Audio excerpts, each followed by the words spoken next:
Oh, you're gonna take it now? Okay.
Oh, actually, we like printed out like all those.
Thank you.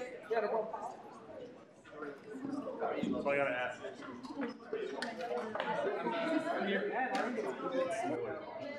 We finally figured it out. It's a great day.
Yeah,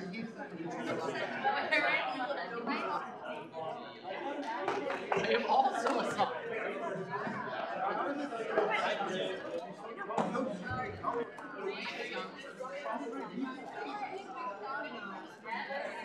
I got called a man. But that's all.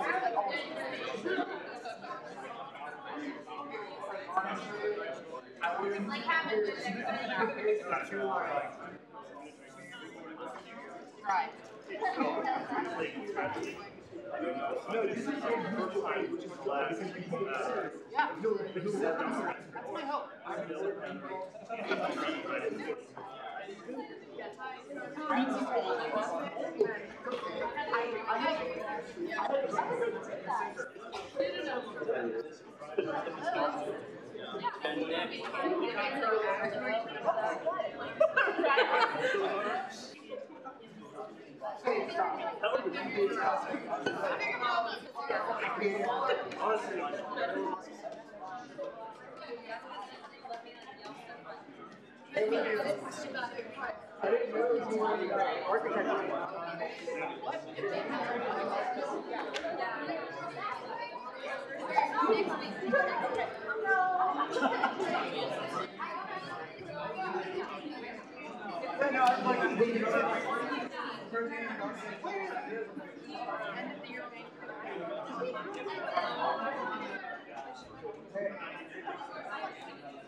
I could never hate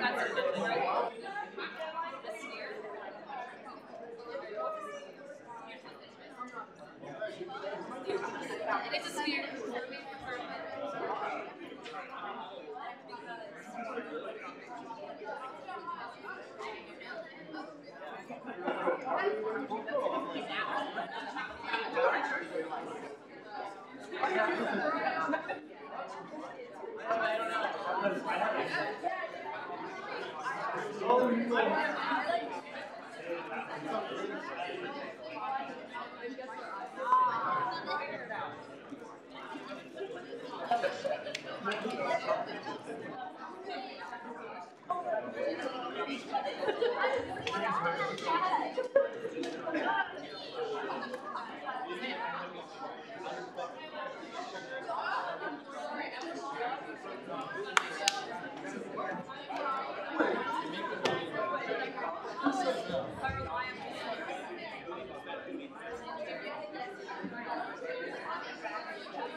I call this meeting of the Kansas State University Student Senate to order. Please rise for the Pledge of Allegiance. I pledge allegiance to the flag of the United States of America and to the republic for which it stands, one nation, under God, indivisible, with liberty and justice for all. All right, roll call. Hi, good evening. Adams. Here. Akers. Alberts. Here. Anders. Arnaldi. Bergston. Here. Bowler. Here. Bickerud. Here. Cafera. Dinez. DeMoranville. Here. Dahl. Here. Elliott. Flores. Here. Bowler. Garcia. Here. Garrity. Brandy. Hart. Here. Hendrickson. Here. Hyen. Here. Hughes. Here. Jewell. Kallenberger. Here. Kelly. Here. Kidd. Here. Klein. Yes, I mean here. Maples. Here. Markle. Here. Martin. Here. McDermott. Here. McIntyre. Here. Mertens. Meyer. Here. Nichols. Here. Needry. Here. Nordstrom. Here. Ogren. Here. Orth. Penny. Here. Capoon. Pitts. Here. Pruitt. Here. Rostenpour. Okay. Oh, here. Good go. I saw you. I know you're here. Tedrow. Here. Thomas. Here. Tuttle. Here. Valdez. Here. Works. Zyke. Cruz. Here. Oh, so, new senators? Yes. Okay, sorry, I forgot the new senators. Chumlin. Here. Zyke. Here.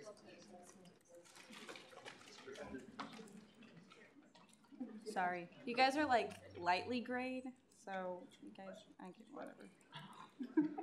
Packard. No. Keekly? Here. Horton? Here. Carpenter? Here. Bothwell? Here. Okay, now we're all caught up. Don't. Okay, Dahl. Here. Gammon. Here. Grover. Here. Hornung. Hodgkinson. Houghton. Jabin. Here. Karamali. Here. Karanja. Kellerman. King. Here. McAdam. Malmberg. Here. McCandless. Here. Meinhardt. Pelton. Here. Putnam. Roth. Rodriguez. Salverino. Shao. Wheeler. Whitmer. Witzke. All right, thanks guys. Sorry. All right. With that, we'll move into first open period. Our first open period speaker for tonight is Calvin Horn from the Community Solutions to Affordable Housing.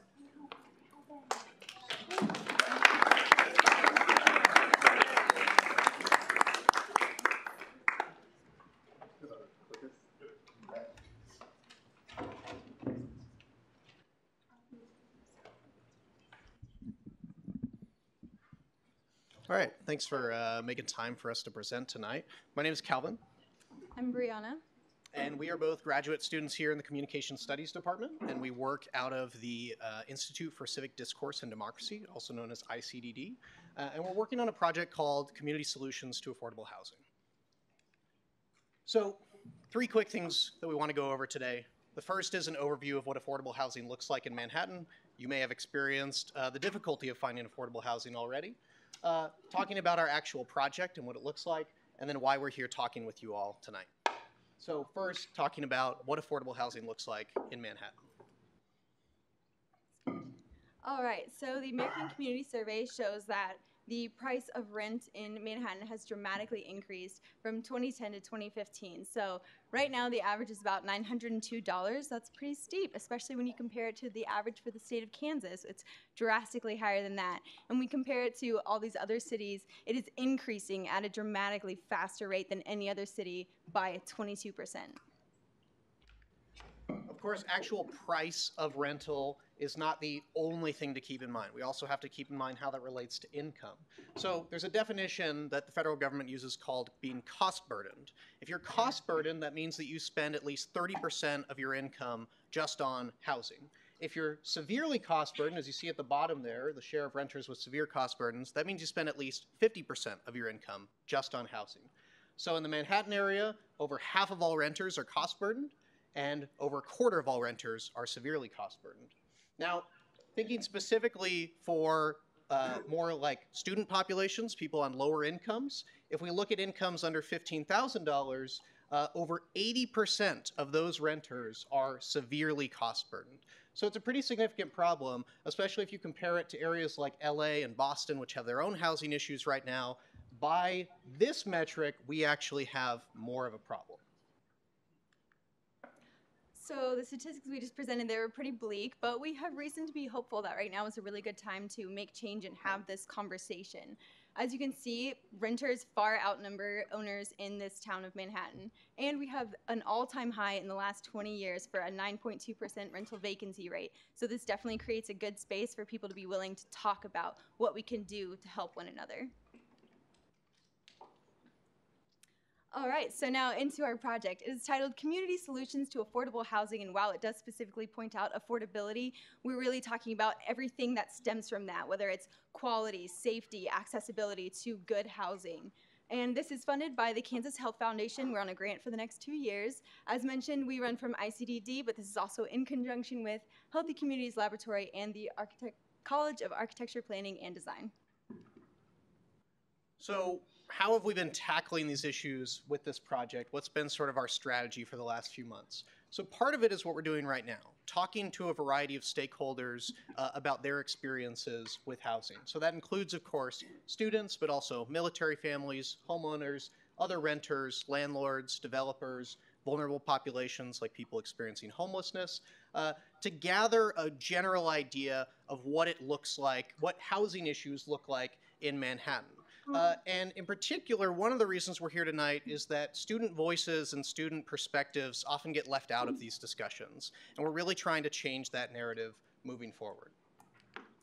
So as we've been gathering some of these stories and hearing from people about their experiences, this all builds up into sort of a culminating event, or at least the first culminating event, a participatory forum taking place on Thursday, April 12th. So briefly, some of the quick details. It's taking place at the library. Food is being served at 6:30, and then the main event takes place from 7 to 9 p.m. Now, I know that, of course, a Thursday evening doesn't sound immediately like the most accessible event, given that it is a Thursday evening right now, but this is the first Thursday after the outgoing senators have all left. What is the correct term for that? Their term ends. Their term has ended, yes. So if you are an outgoing senator, we would love to see you there. But of course, as we'll talk in a little bit, there are other ways you can spread the word about this event. And it's not just this one event, right? We're not going to tackle all the problems there are related to affordable housing simply by sitting down and talking with each other for a couple hours. But what we do want to do is gather interest, gather participation, gather some information. That's going to lead us into some summer study circles to continue those conversations, and then hopefully either have some more conversations or begin presenting some solutions to the city in the fall. So this event is different than your typical public forum, and we set this up as a participatory community forum because we want to approach this differently. Typically, it's been approached as a public forum, and that hasn't worked out because we haven't seen a lot of progress being made with issues surrounding rentals or housing and affordability or the quality of housing that especially student renters face. So a participatory community forum we're looking at for this very first event, it's all about narrative sharing and perspective learning. So what this is we want you to show up and you to share your story. It's not about getting into an argument about whose perspective is more correct. It's about hearing from the people who experience these issues what it's been like and that this is actually a problem. So it's incredibly important that we have student renters in the room when we're here because the dominant narrative that we've heard is from the power side of this. So landlords, owners, builders, developers. You guys are all in SGA. I think it's safe to assume that you want to create positive change, yeah? Right, and this is one of the easiest ways you can do that. This is a problem right here in your own community, and all you have to do is show up to this event and let your voice be heard. And it's that easy. So this is a great opportunity for you to make that change, and we're making it very accessible to you. So take advantage of it. So in particular, why do we find ourselves here talking to Senate? A few reasons that we want to cover. All right, so we've met with other SGA departments, and we've talked about this a little bit before, and we've agreed that you guys are willing to let us use your SGA listserv to send out a survey over student housing. So we're still waiting on IRB approval, which should be in by the end of this week, we've heard. So as soon as we get that, we'll send it through the listserv. But we're also asking that you guys send this out through your personal networks. So your department, your major, any other organizations you're a part of, use those, get the word out, get people excited about this. And then the second is to encourage students to share their stories. So while we're working our way up to April 12th, I've been meeting with students to just listen to their personal narratives and really dig deep into what are we stepping into when we go to this April 12th event. So I've given Caitlin these flyers that I have that you guys can't really read right now, but it's basically just a call for students to come and share their narratives with me. So you guys can feel free to take as many of these as you want and pass them out to students. I am willing to meet with them up through the first week of April. So I'm advertising free coffee and a conversation. There is actually free coffee, so that's not an empty promise. And I'm just going to sit there and listen to your story, whether it's been good, whether it's been not so good, whatever you're willing to share with me, I want to hear it. So the third reason we're here tonight is to promote the actual April 12th event. So the second flyer that we brought with us is just a little handbill size flyer advertising that event. The thing that I'd like to point out, probably as most important on this flyer, you'll see at the very bottom of it, is that this is an RSVP event because we have to plan to accommodate a certain amount of people. The room we have in the library has a maximum capacity, and we're also getting food, so we need to know who's coming. Here's our problem, though. we already have a lot of people signing up, and that group of people who's already signed up is disproportionately comprised of homeowners and landlords. And that's what we kind of expected. But that's why we're talking with SGA, that's why we're talking with other student groups, because we really don't want this to be a repeat of other conversations and public forums we've had in the past, where we hear only one or two types of perspectives on the housing issues. So please, please, please, if you share this with friends or if you yourself want to attend, send an RSVP as quickly as possible. We want to make sure we have a seat for you at the table. We want to make sure that your story gets heard. And lastly, we're here talking with you because we want to hear some of your ideas for promoting this event. You might have some perspectives or some previous experience or successes with promoting events on or off campus. We'd love to hear your ideas on how we can include more students and get more students to show up. So if you have any ideas, or if you just have some general questions about our project, we would love to take those now for like the next couple minutes. Yeah. Any questions for our first open period speakers?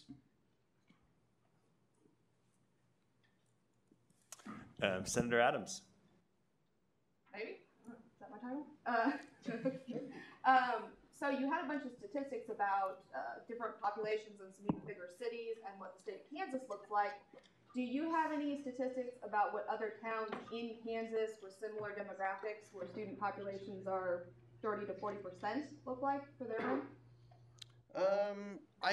There aren't very many. Like, I think the only one I can think of would be Lawrence. And I think by some of these metrics, we're having more of a housing crisis than they are. But I'd have to double check the data to be sure. But that's a good question. I think the reason the American Community Survey picks places like Fort Collins and Ames is because in order to find a comparable city on a lot of different demographics, you sometimes have to go outside the state.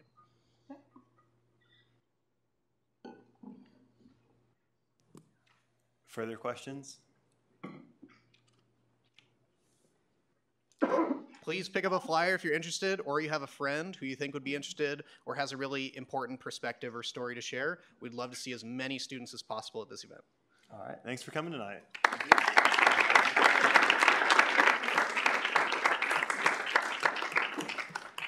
All right. With that, are there any further first open period speakers? Daryl Reese.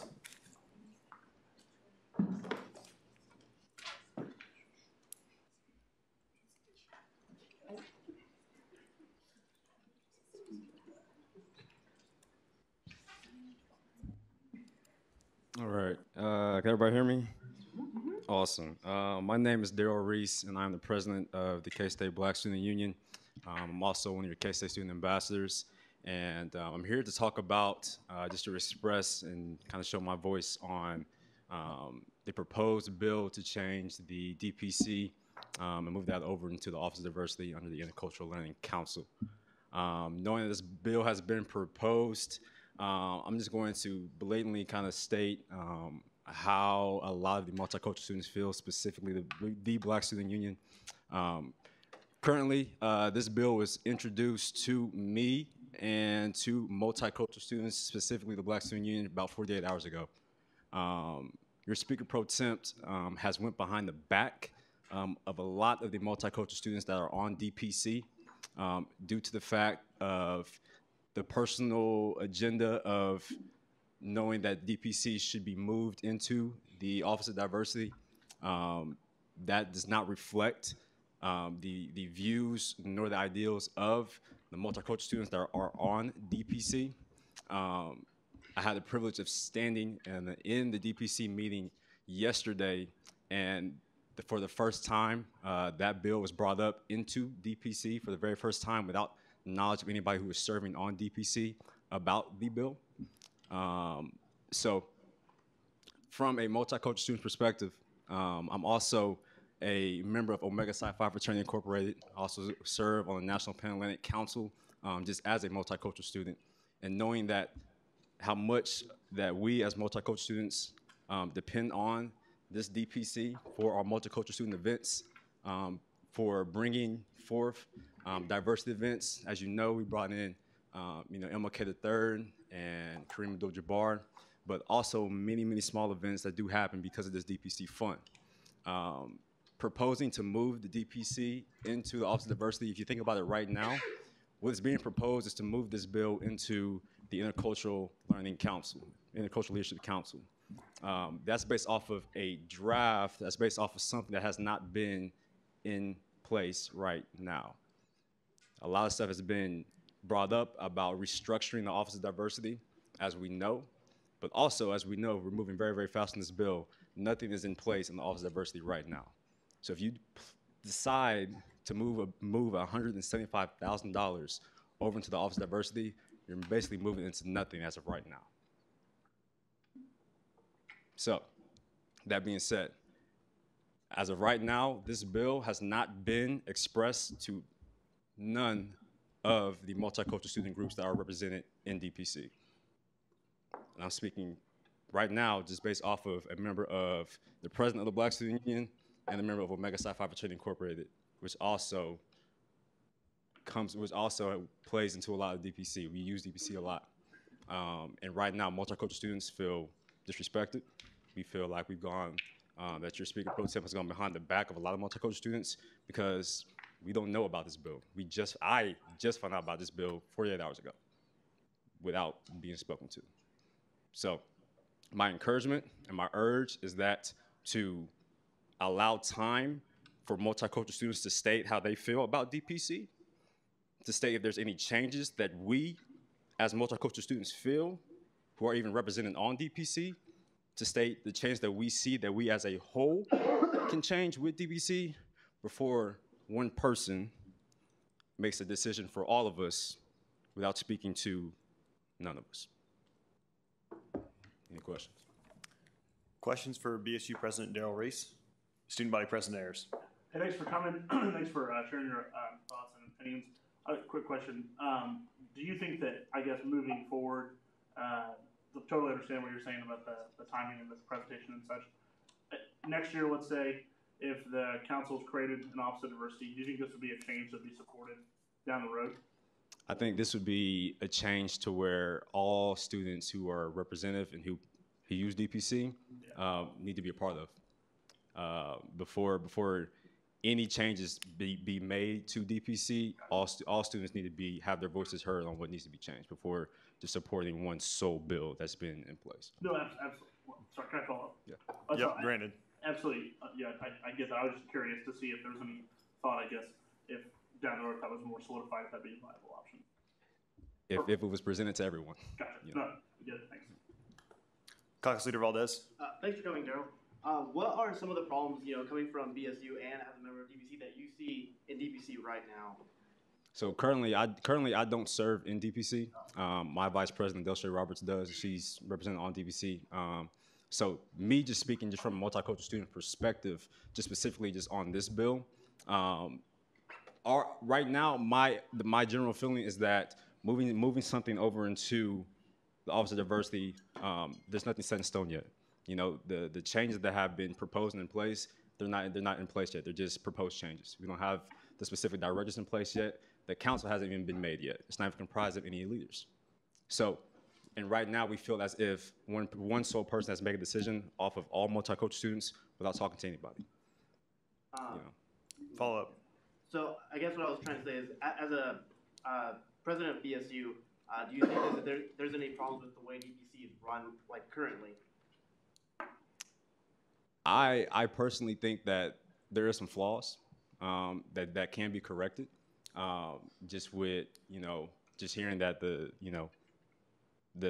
allocation of funds, maybe even increasing the funds, and the fairness that comes with that.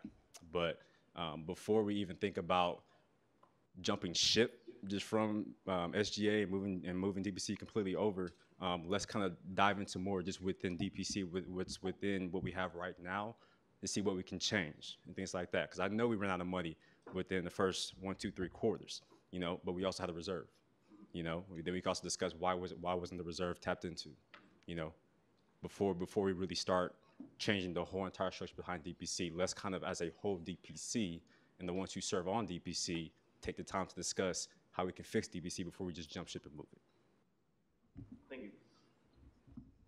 Further questions? If not, thanks for coming tonight. Thank you.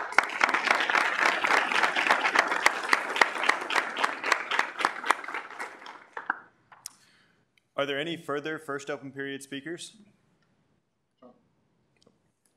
Yes, come on up. Sorry, I should know your name by now.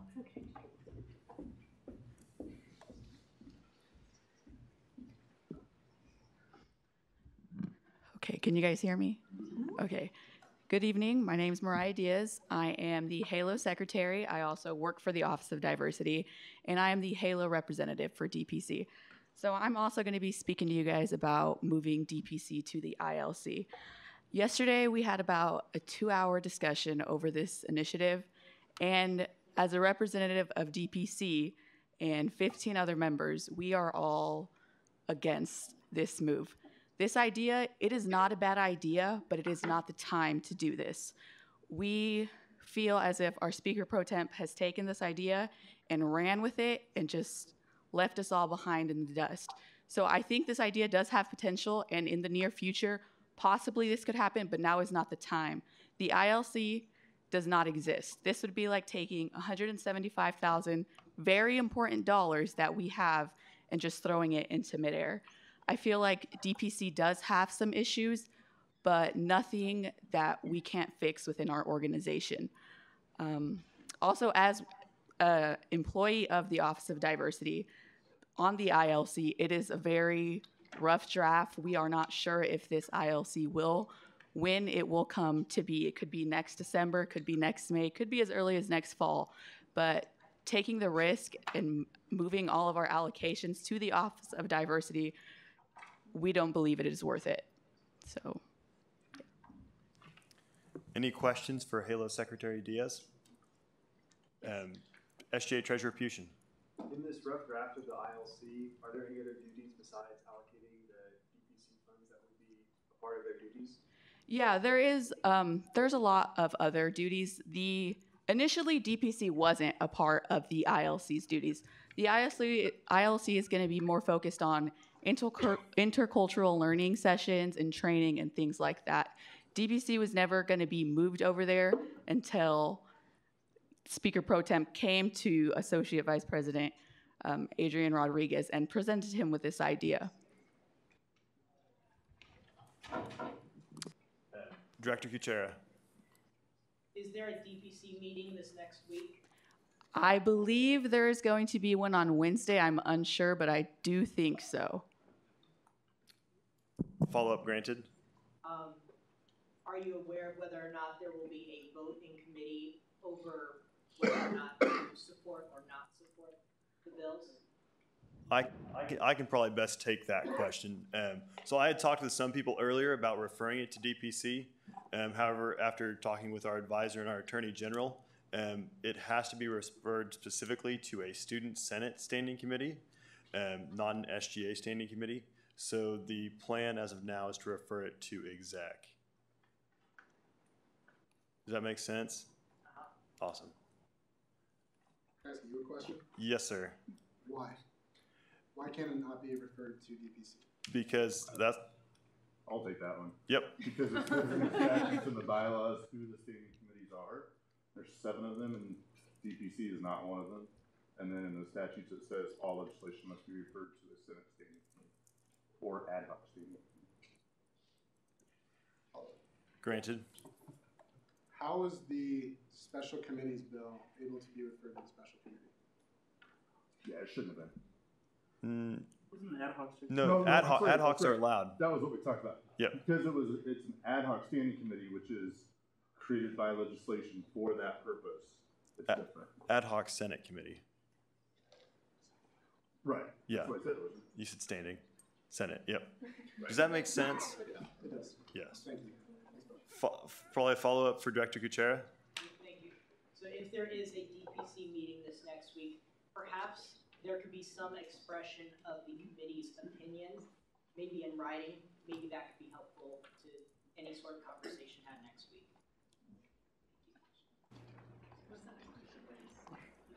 Senator Garcia. I'm asking just a clarification question. So you're a member of DPC, correct? Yes. You said that this rough draft was made without consulting you guys first? So the rough draft of the ILC, it's an Office of Diversity thing. The bill, not a single member of DPC knew about it. Maybe there might have been 2 people that knew about it, but the majority of us had no idea that this was even in the works. Further questions?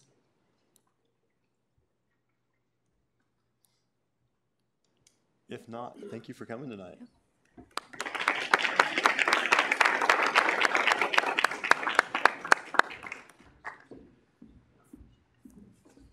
All right. With that, are there any further first open period speakers?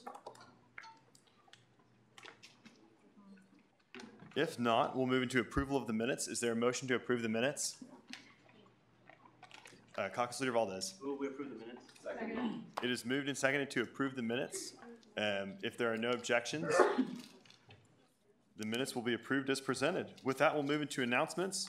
A long list of announcements this week in the agenda. First off, if you're interested in leadership positions for the next year, including Chief of Staff, Cabinet applications, running for Speaker or Speaker Pro Tempore of the Student Senate, or being a committee chair next year, I guess committee chair even more broadly, if you're interested in serving as an intern coordinator and Student Senate Secretary, Student Senate Parliamentarian.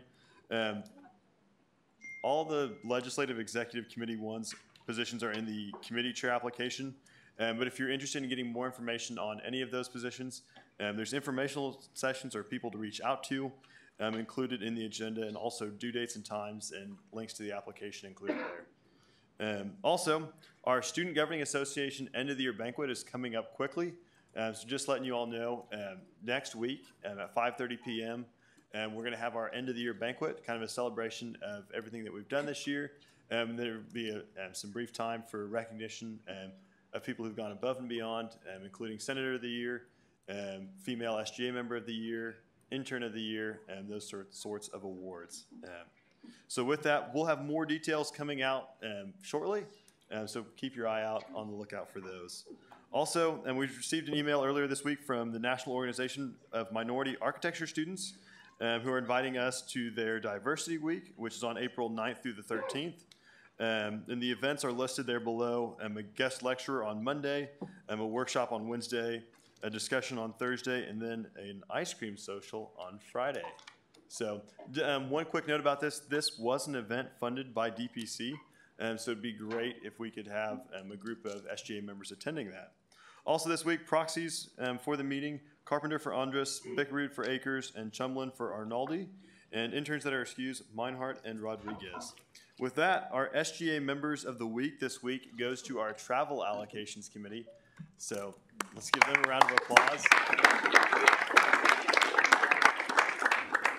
That committee put a big week in, had a 6-hour meeting the other week in order to determine our sports club allocations. So good job to the Travel Allocations Committee. Also, upcoming events this week. No real changes other than on Tuesday and Thursday, or Tuesday, we're still having the Kinesiology and Personal Financial Planning Tuition Committees meeting at 6 and 7. And then the SGA banquet is coming up on Thursday.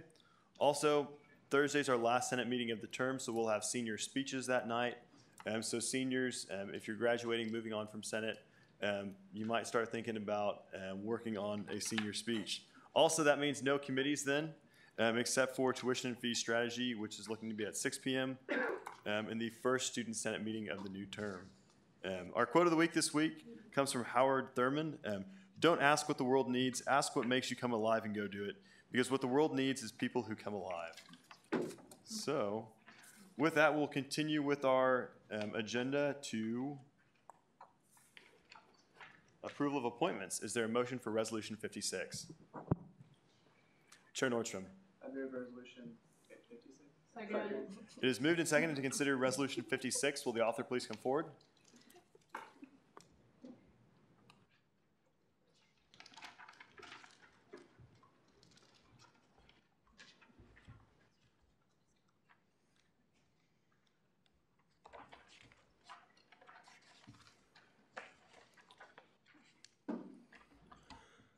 All right. First of all, I've never read a piece of legislation, so cut me some slack. All right. Resolution 17-1856, approval of the 2018 Kansas State University Student Governing Association election results by Senate Operations Committee, whereas the Kansas State University Student Governing Association primary election on February 13th and 14th, 2018, general election on March 6th and 7th, 2018, and student body president and student body vice president election on March 8th and 9th, 2018, were conducted in a manner prescribed by the KSU SGA bylaws, statutes, and 2018 Elections Regulations Code, whereas Chapter 54, Section 0113, subsection B2 of the KSU SGA statutes concerning the Election Regulations Code requires that the Elections Commissioner to submit the unofficial general election results to the Senate Operations Committee and Senate Operations Committee to author a resolution for submission to Student Senate, whereas the unofficial results become official upon the adoption by a majority vote of the Student Senate, and whereas Student Senate shall not amend the submitted election results. Be it resolved that Section 1, Student Senate adopts the following results for the 2018 Kansas State University Student Governing Association general election and election of the following: Student Body President and Vice President, Jordan Keel and Lacey Pitts. College of Agricultural Student Senators, 7 positions: Will Moreland, Carl Wilhelm, Lacey Pitts, Sarah Needery, Jake Wessel, Nils Bergston, Sarah Gammon. College of Architecture, Planning and Design Student Senator, 1 position: Anaya Belk. College of Arts and Sciences Student Senators, 15 positions: Faith Tuttle, Michael Leverett, Nathan King, Bailey Porter, Emma De Moranville, Victor Valdez, PJ Hopfinger, Katie Sullivan, Shahiba Grover, Nathan Bothwell, Haley Spellman, Drew Davis, Jack Dunfield, Natalie Jabin, Nathan Anderson. College of Business Administration Student Senators, 8 positions: Avery Bowler, Alec Hildreth, Madison Brown, Victoria Orth, Sarah Pelton, Sai Mari, Hannah Heatherman, Vedant Kulkarni. College of Education Student Senators, 3 positions: Paige Goretti, Shelby Carpenter, Caitlin Morgan. College of Engineering Student Senators, 11 positions: Jordan Keel, Matthew Orzechowski, Jordan Martin, Ethan Hammond, Mariana, third time's a charm, Mariana Cruz, Ali Karamali, Jonathan Cole, Raj Kodira, Carson Chemlin. Right, there we go. Jensen Penny, Donnie Raphael, Rifle. College of Human Ecology Student Senators, 6 positions: Paloma Roman, Anna Spencer, Heather Albers, Cody Filbert, Brooke Cole-Glatzer, Tyrone Bowen, Graduate Student Senators, 8 positions: Moana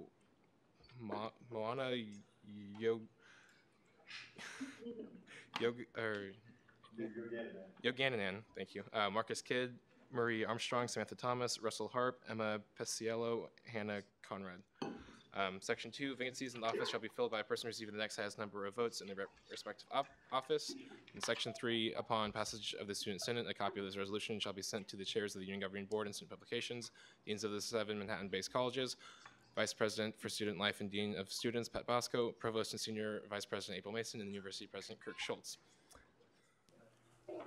All right. Are there any corrections on Resolution 56?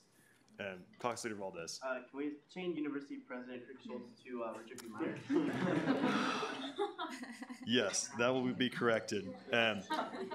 Also, we will take off sending it to the chairs of the Union Governing Board and Student Publications, as that used to be on this piece of resolution back when Kirk Schultz was here, but they're no longer. We don't have to approve them via Student Senate. So, any other corrections to Resolution 56?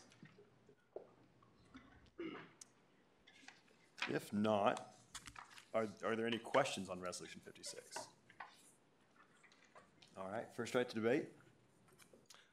Yeah, so if you look at it and you're curious as to why there's like, for instance, I think it's a graduate student, there's 8 positions but only 7 people, and there's no College of Vet Med. It also states in the statutes that any position still up in the air.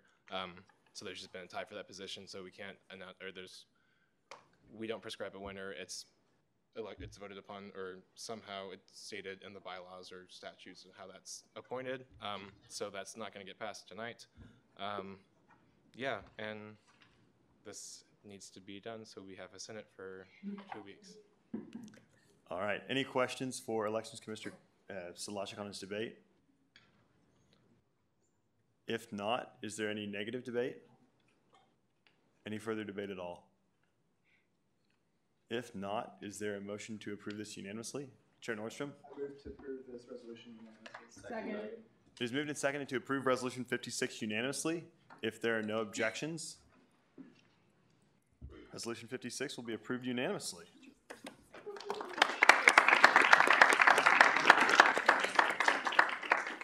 All right, with that, we will move into committee reports. Committee reports were included with the agenda today.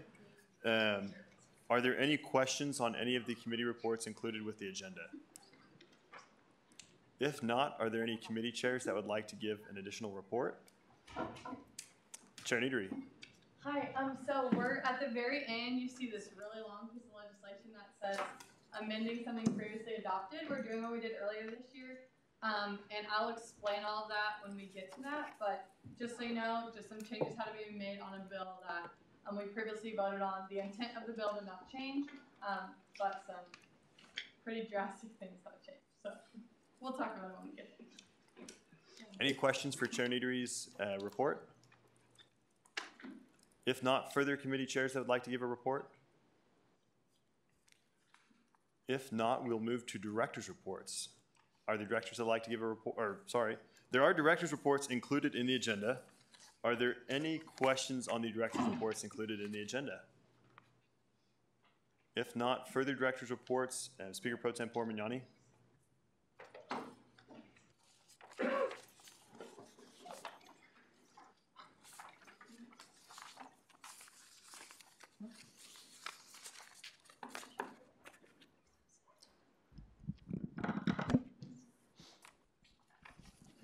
Okay, good evening, everybody. So I wanted to take this opportunity, and I would like to thank members of DPC and also people who have expressed their concerns. Yesterday, we did have a long discussion meeting, but after evaluating and going back home and really thinking about it, I strongly believe that there was a miscommunication about the whole entire process. So I believe this is another great opportunity to reassure Senate and all the process that went through this, to show you guys that we're really not making a big change. We're just making just a transition that's going to still operate almost similarly. So we'll go and get ahead and started. Where's the button thing? Right here. So kind of give you once again, some historical content.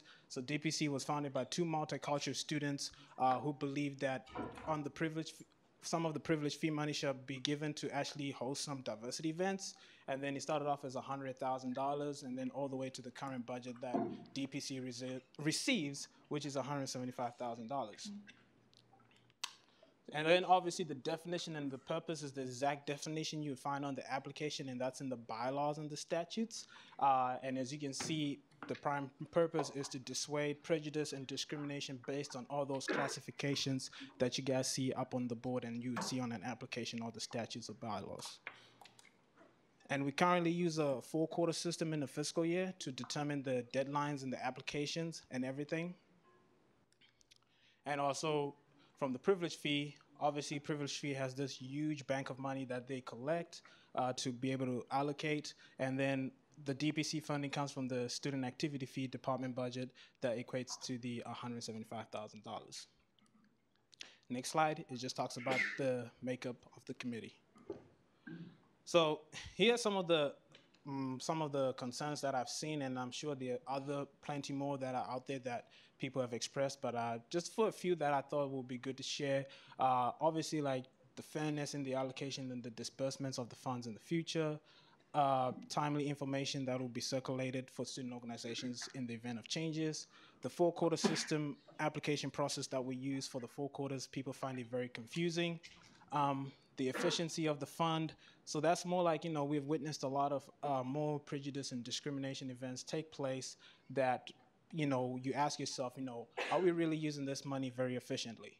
And also there's been questions about the biases, of which that's more leaning towards like, some people who serve on DPC, could they be a potential, like, they're there to serve to represent their organization, to see that the fundings do go pass through. Those are the kind of conversation that not only myself, but outside people have expressed. And then I believe that DPC should be more than just an allocating committee. So, Do you want me to add something? yeah, you can say. I think there's just some questions that need to be answered first and foremost. I think that and this is definitely on us, and I will take a large piece of this responsibility because I've been pretty MIA lately because of comps. So life's great. But I think one of the big things is that there's been a lot of miscommunication because a lot of the lines of communication have been so crossed that it's like this big line of telephone, so things have not been getting clear. So that's a big issue. The three things that I kind of wanted to say is that one, it's going to be set up like the actual allocating process in the committee and who's it divided by. It's going to be very similar to DPC in that sense that it's going to be chosen by students. It's still going to be run by students. The advisor is not going to have a vote. Administration will not have a vote, just like they don't now. It's going to be the same way. It's just going to be committee members that are trained in diversity and advised by someone that's also trained in diversity. And that was something that personally, I'm the vice chair of this committee, and let's be honest, I am not the person to speak on behalf of diverse groups 99% of the time. I'm a white female from Johnson County. That's, sorry, like it's just the way that it is, and I don't have enough training in diversity to be that person. And that was something that I had a lot of issues with and made me so uncomfortable being on this committee and being a voice. The reason I was vice chair was a lot of the logistical pieces of it that I understood from an SGA background, which shouldn't be a reason why someone's a vice chair of a committee, but it was. And that's just the fact of that matter. And then the other thing is that I think that there's been a lot of miscommunication, and I do apologize that we should have gone to DPC first. Time for the speaker has expired. Is there a motion to extend? Senator Kelly? I move to extend the speaker's time by 10 minutes. Second. It's moved and seconded to extend the speaker's time by 10 minutes. If there are no objections, you have 10 more minutes. I do think, and I want to formally apologize to DPC for not coming to them first, because I do think that that was a problem. However, I also want to kind of speak to that a little bit in the fact that our turnover rate of members in DPC has been really high. So it's been really hard to really get everybody on the same page when we have a different committee member coming in every week. That's just kind of hard to do. But that is something that Tendai and I had originally planned on sending this back to DPC. That was our original thought process. We did not know that that was not allowed until like this week. I didn't know that wasn't allowed until today. So keep that in mind that that was something too, like that was not a purposeful thing. We weren't trying to, and I want to apologize for that because we were not trying to go above DPC. We really weren't. It was just a matter of the fact that we had every intention of sending it back to DPC until we found out that it couldn't. And so that wasn't a purposeful thing, and I just want to make sure DPC understands that we are sorry about that, and we do understand the frustration, and I apologize. And I also want to apologize for not being there on Wednesday. But like I said, comps are taking over my world. So there's that. But I think that it's something that a conversation needs to be had. And so this is like me saying that I want to talk to you all about this. And I want to invite you all to come to exec when we send it back to exec. Because I would love to see you guys at exec to have this conversation. Because I really am sorry that it's not able to be sent back to DPC. Because I would much rather, personally, see it be sent back to DPC. But you do have to follow the rules and regulations of the bylaws and the Constitution. That's just kind of a part of the world we live in. So I highly encourage any DPC members or any other members to come to exec to discuss this next week. And like also, I want to encourage people to let them know that also these are student privilege fee dollars, and there's no way I can just go to one specific group of identity when it's supposed to be equally amongst everybody. Everybody should get a fair shot of being able to have an input on this voice. So in other words, like when you guys heard the conversation about I did not go to the multicultural student groups and all that, I did not go to all of them. I went to like some and then some international, and then I went to speak to some LGBT. I went to speak to some even individuals. In fact, moving forward, I received like messages from members on the committee and respectively president of Black Student Union. You said that the whole entire committee was against this. But when you have everybody else reaching back to me and then they saying, they didn't understand the process, so they need more clarification one-on-one, that means the committee, not all of them disagree with what they said, because it was just a moment whereby a lot of people just didn't have enough time or moment to express how they feel, because, they just couldn't find their voice yet to express how they feel. But I respect what you said. But however, as we move on from this point, I sent an email early on of the draft and the process that was about the Intercultural Leadership Council, so that you guys get, whilst I present and talk about the solutions, you can see what the purpose is. And I also want to talk on this plan that obviously the Secretary of HALO, who works for the Office of Diversity, indicated. She's saying this is a draft. But when I talked to Associate Vice President Rodriguez, he told me that this plan was approved by PCMA and all the different ranks that they actually had to go through. So this right here is no longer a draft. It's been approved. They are now in the process of now typing up what needs to happen in order to make these positions take place. So regardless whether it's a draft or not, this will take place. They're just now in the process of writing in all these things. So if you guys remember, he created 3 branches, of which 2 of them, the Director of Intercultural Learning and Director of Multicultural Student Life, are going to be the new positions that are going to coming in.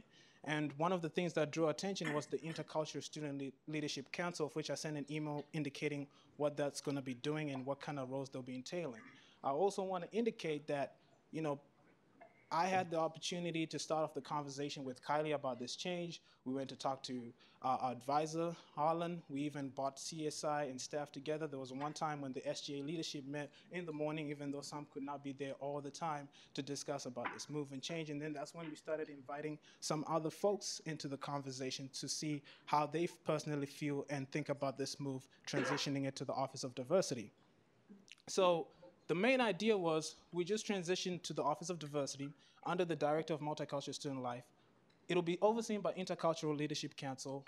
We will have SGA representative, our Directors of International Affairs and Multicultural Affairs, and also some of you senators in here expressed that you'd like to see a senator serve on that committee. So we ended up adding that individual to the process. And we thought it would be great to advise, it'll be advised by the Director of Multicultural Student Life and also the Intercultural Learning. And then the benefits about this is that, once again, we're not changing anything. It's almost going to be similar how they nominate these folks. It's going to be, we added more membership. Now the vets are going to be able to serve on this committee and be able to do what the Intercultural Learning Council wants also them to do. It's also an opportunity to bring all these diverse groups to now finally work together for all the things that we have been frustrated, such as the Multicultural Student Center, need-based scholarships. It's an opportunity for us to work together as a unit, because most multicultural students have also expressed that they would have loved if we could all unite together to work on some of these issues. One thing that I also want to add to that is, this past 2 years of being on SGA, how many conversations have we had about this body not being diverse enough? So many. So what gives us the authority to chair a committee about diversity when our body is not diverse itself and not representative of our student body? That's something that I've struggled with so much, and it's something that I have a personal issue with just being on DPC. And I can tell you from my experience, I ran for this position. And one of my number 1 running points was that I was planning on taking DPC away from Speaker Pro Tem, because I don't think that that's the right role for them, because it's not guaranteed that they have the training and knowledge to run this committee in an effective, successful manner. And they have many other tasks to do. So I don't think it's fair to expect them to be prepared to take on this committee when they also have to be prepared to take on every other role of this job. And also, I'm sure everybody in this room knows that the DSO and ISO split put a lot of student organizations at a disadvantage. So if some student organizations wanted to apply for DPC funding, it's an opportunity for them to visit so that they can have a very good, fair process to be able to know what they need to do, how they go about it, and they'll have support in terms of how can they apply for some of this funding. And also, just like one time one senator asked would they be a match, potentially, yes, there would be a match, 175,000, not right now in the following academic year, but in the future, that is bound to happen. And also not to mention that it's an opportunity for the office to identify what areas in diversity are we missing, and we actually get to reach out, they'll get an opportunity to reach out to those folks and say, we're missing these things in our diversity. Please consider to apply for these funding to bring awareness about this diversity. Once again, it has to go through the Intercultural Leadership Council. It's also an opportunity for us members, some people who are not affiliated with student organizations. They may have one of the best student diversity events to plan on this campus, and we can have an opportunity for them to be able to apply these funds without having to go through a student organization. And, you know, overall, you know, there are more conversations. More members of the committee have reached out to me, and I've also taken the privilege to actually send out an email to some of them to say, could I sit down and talk to you? Because once again, it's a miscommunication. So no administration was involved with this. Office of Diversity did not come to SG and say, can we have this money? It was an idea, something I saw that I thought we should give it a shot, of which I believe it's a great potential, having talked to not only to students, but even those faculties and staff who appoint members to serve on DPC to see what they personally think about this move. I think just one last little point. The thing with this is there's always the potential to make changes, and there's always the potential to update this and change it, but DPC truly hasn't really been fundamentally changed all that much in the last few years. And if we're not changing things, we're also not improving things. We're just sitting. And I think that it's time that we take a change to try to improve this process, and that's not a guarantee, but there's always next year, and we can always change it again if we need to. But if we never try anything new, we're never going to know if it works. And like people sound like as if once this bill, let's say hypothetically, if it would pass next week, that all of a sudden the funds are going to be shifted. No, there's going to be a transitional process whereby there's going to be follow-up conversations and trying to make sure that this goes to fruition and making sure that it's supposed to serve its purpose come the fall of 2018. So there are a lot of checks and balances that is put into this. Time for the speaker has expired. Is there a motion to extend? Senator King. Move to extend the speaker's time by 10 minutes? 5 minutes? Okay. 5 minutes? Yeah. It is moved and seconded to extend the speaker's time by 5 minutes. If there are no objections, you have 5 more minutes. I just want to add one more thing. And the article that was written in the Collegian, there was just some false claims in that, and I would want to address that with the Collegian if they would love to after Senate. Now I stand for questions. Questions for Speaker Pro Tempore Magnani? Senator Kelly? You mentioned the Collegian article. Yes. Are you implying that there were false statements written about the committee meeting? So one of them that I saw, it claimed saying that the administration was I was working with the administration to make this process go through, when technically it was my idea who approached Office of Diversity to make this happen. I think just overall, it's not necessarily that we're not blaming that on the Collegian. It was overall a miscommunication on every account. From us to the committee, from us to other people, from us to the Collegian. It's nobody's fault except for our own and that miscommunication, and we're taking responsibility for that. But he also wants to correct those things and make sure that the student body has the correct information. Does that make sense? Does that help a little bit? Follow up? The allocation process for fiscal year 2019 has already started for Diversity Programming Committee. Can we move the funds if it's already begun? Yeah, we talked to advisors about that, and what would happen would be that we would continue this quarter as is, and then from there we would switch over what is left over, and their first year would start with a little less than what they'll get every other year. And we talked to administration and our advisors, and they said that that was a fine process. Yeah, it's going to be a little unconventional, but it does work. Follow up? Would you be willing to send this bill back to Diversity Programming Committee after Senate Exec to get a like an informal recommendation? I mean, yeah, absolutely. I think we should talk to DPC, but it won't be a formal thing. It can't be like, we can't send it to DPC, and that's something that, again, I apologize for, because that's something that we had originally planned on. That's what we wanted. But that's also why I really do, especially you two that came tonight, please come to exec and talk to us, because that exec's going to be making that vote, and they'll need to hear your point of view too. Follow up. One more question. Okay, the plan that you sent out in your email, Tendai, that lays out the action items for the Intercultural Student Leadership Council, all of the statuses are in progress, and the target dates, 4 of the 7 of them are May 2018. If we give this money before May 2018, where will that money go? Okay. Can I call a timeout real quick? Was that what was the piece of information that was emailed out? This, Tendai just sent it at like 7:15 p.m. Okay. Did you discuss that in your report? Yeah, he mentioned it. Sweet. Awesome. We're going to actually defer to Haley to answer. She's Okay, better at that yeah. side of things.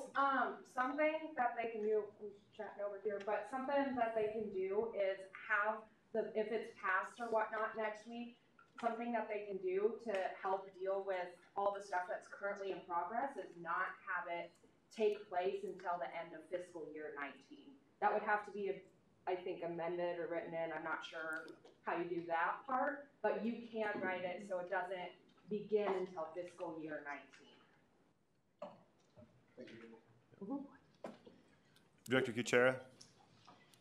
I had the pleasure of having a meeting with Adrian Rodriguez earlier today. Before this director's report, you sent out a document that's in everybody's email outlining the structure of the committee. Yep. In my conversation with him, he said that this was a draft of what the membership. Director Kuchera, is that a question? So the question is. There we go. What of these individuals who are on this draft of the committee are voting members? Could you rephrase that?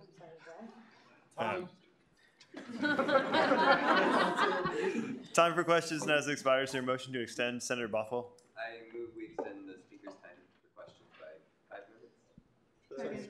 It's moved and seconded to extend time for questions by 5 minutes. If there are no objections, you have 5 more minutes. Can you just rephrase your question? I just don't think I think there was just a lot of information.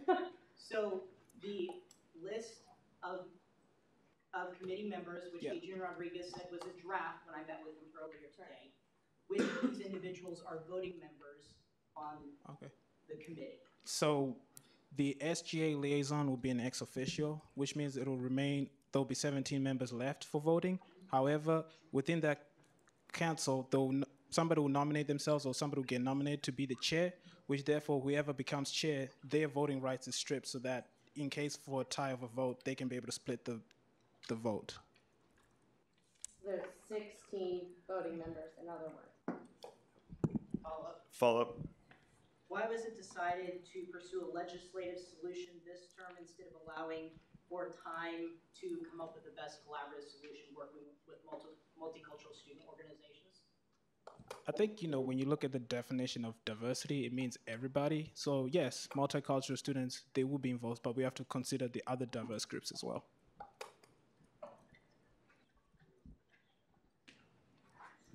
Kind of to better answer that question a little bit more, sorry, did I? Basically, it was just kind of like something that we had discussed with the exec and with the administration, and it just kind of kept going, and we were like, well, could we get this done? And we discussed both sides and all of this. Our biggest concern was that with transitions, it's really hard to then say, oh, by the way, also add all of this into your job. Oh, by the way, I know you're learning everything, and I know this is happening, but we need you to do this too, because we wouldn't be in position anymore.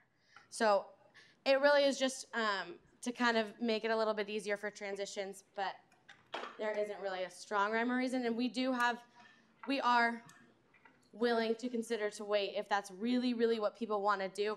But we also wanted to give this body something to think about and something to consider, and then we can go from there. But if we don't ever present it and we just keep waiting until it's perfect, it's never going to get presented. So by no means are we saying that this absolutely has to be done next week. We're just saying that this is what we want.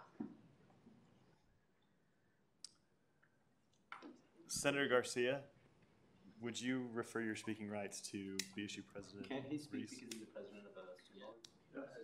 That is correct, yes. Dale, you can talk. You're good. Yep. Sorry.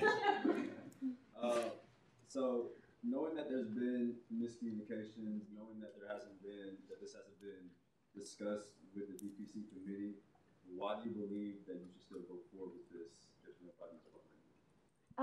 Well, first of all, I don't want to say that nobody's behind it, because we definitely do have support. We wouldn't be standing up here if it was literally just the two of us. I would not ever feel comfortable doing that. I'm not that kind of person. Trust me, I rarely speak to begin with when it comes to touchy issues like this, so I wouldn't be up here if we didn't have support. Second of all, the reason I think it's important is because we've done the research on funding, and we've talked to these administrators, and they've said okay, and we've talked to other students, and they've said okay, so we just kind of started to take those next steps. We knew that we were going to be the ones writing this legislation, and we knew that that was just going to kind of be that role. So we were just taking those next steps, and again, the whole thought process was that we would present this legislation to Senate, and then it'd be sent to DPC. Again, that's not happening, and I know that that's a problem, and I, again, apologize, and I wish I would have known that earlier. Otherwise, we probably would have done this differently. But we wrote this legislation with the fact in mind that it was going to be sent to DPC and to have that conversation. Does that make sense? Follow up? So follow up, looking at the proposed ILC council, isn't it, if you look at it, wouldn't it still be comprised of the same student representation that's already represented in DPC? So what would be so much of the change? Well, okay, first of all, I think the change doesn't come from the committee makeup. For us, the change comes from, number one, that they should be doing more than just allocating funds. That's all DPC does.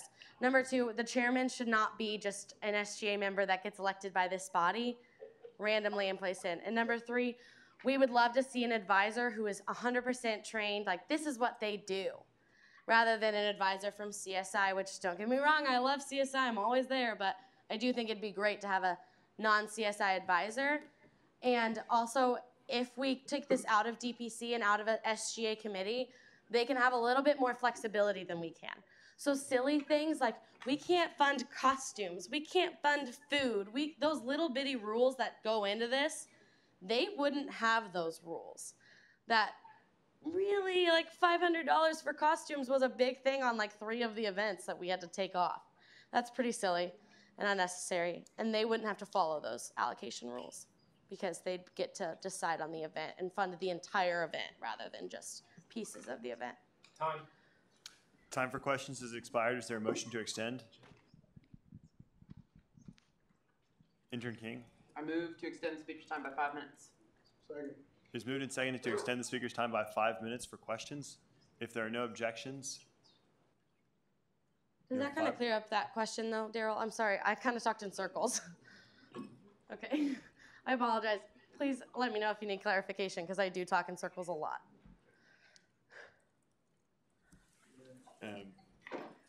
Senator Garcia. Can I refer my speaking rights to? You bet. So is there a way for us as like DPC to work with the Office of Diversity rather than completely moving us? Or would we have to be complete transition? So the beauty of the transition, honestly, is that DPC's term will be over when the transition happens. And their nomination system is going to be very similar to what our nomination system is. So there's a very high likelihood that the makeup will be similar people. However, there's going to be a little bit more of an extensive process to hopefully then make sure that we have people that are committed to being there every single time that we have a meeting. So it's not going to necessarily take it away from DPC. It's really, honestly, just putting it under a different committee that's made up in a very similar process. That was a good question, though. Thank you. Intern Javin. So after hearing kind of problems that are mostly focused around like communication with DPC, do you believe that there are legitimate problems with the bill itself? And what changes do you predict that could happen to this bill that would be more appealing to DPC? And then are you okay with these changes? And like, what is this a bill problem or is this a communication. I think the problem. number one problem is the communication. However, I don't necessarily, personally, I think there are things that could be updated and changed, but it is also an introduction, and there's the ability to change little things here and there if that is necessary. But I do think the main issue is communication. If you could please ask one question at a time, I'll be happy to grant follow-ups, but just so we get good answers. One question at a time, please. Can I just touch on I guess, the bill? is there, do you believe there's a legitimate problem with the bill itself? The bill, I don't believe, has a legitimate problem. The bill pretty much expresses saying, you know, we as SGA, if this transition had to happen, we're basically saying this is what we value. If you remember a couple of years ago, when we went to pre-fee, they said they used to have a committee at the rec whereby they had a council that would allocate the funds to sports clubs. And, you know, they had a bill that they proposed saying, you know, here are some of the things that we care about that they should make sure they be taking into consideration. So that's what this bill is basically saying. We're valuing what we think. We have all these rigorous stuff. We're just showing out and taking what's very important to us. Like you said, the intent of the bill, I don't think needs to change. I think the communication needs to change, and that is on us for sure, 100%. Yeah, absolutely. We'll take that responsibility. I'll take full responsibility of it. Senator Martin. So you mentioned that it's important for us to continue to be looking at our bylaws and the way we operate to make changes, to make things better. If we pass this, are we able to change it if things aren't working in the Office of Diversity? Yes. It will be a privilege fee contract out of the student activities, correct? Yes? Okay. And so, yes, just like any other privilege fee, if we find when we audit it that it's not working, we can go back and ask. And it's the same thing. And there will be an SGA representative, so it'll be pretty easy to say this isn't working and be able to see that this isn't working. Yes, Sarah? We can also pull an entity out of cycle at any time. Mm-hmm. So yes, it will be able to be reviewed. And that's the other thing is, just because we change something one year and it does it for the full, even if it made it for the full year, that doesn't mean next year we couldn't change it again. It is always possible to make these changes as long as people are passionate and want to make them and want to make SG as productive as possible. It's always possible. Caucus Leader Valdez. Just out of curiosity, who did you speak to specifically about this bill and while making it? So in the bill, first of all, it started off with myself and Kylie. Then we talked to the exec. Then I had conversation with Bill to look at like what changes we had. I also had an opportunity to sit down with the exec, and we actually exited this past Tuesday. Which MSOs? So I talked to the African Student Union. I've also talked to members of the Poise dance team, which is like a multicultural hip-hop dance team. I've also talked to some members of LGBTQ, and I'm having another meeting with some of the members tomorrow. I've also had an opportunity to meet with ASU, talk to the president and also some of their representatives individually.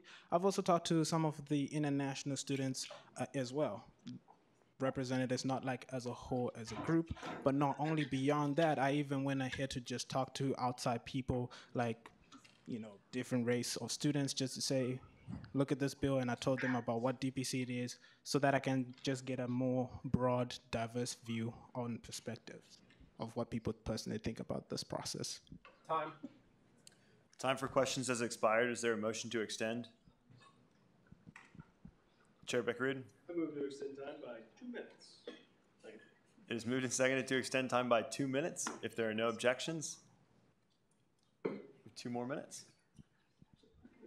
Chair Beckerud. I yield my time.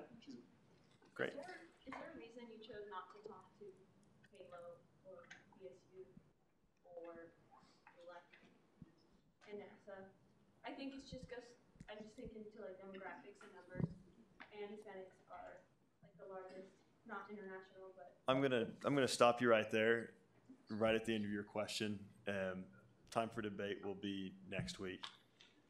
Sorry, but the question is valid. So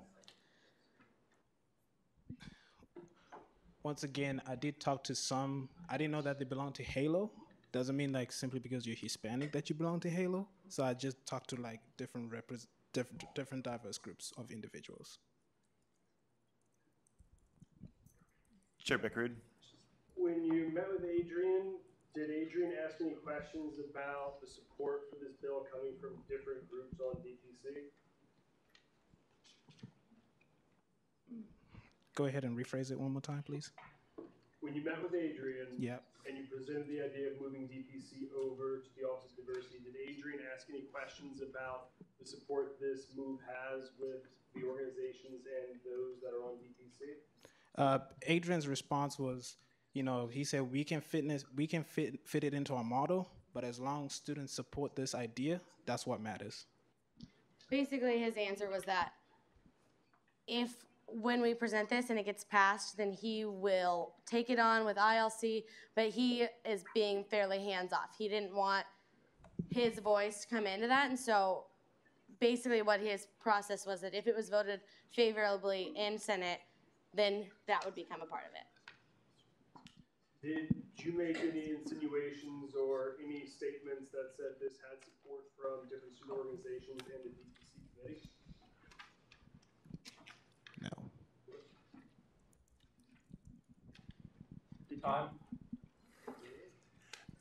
Time for questions has expired. Is there a motion to extend?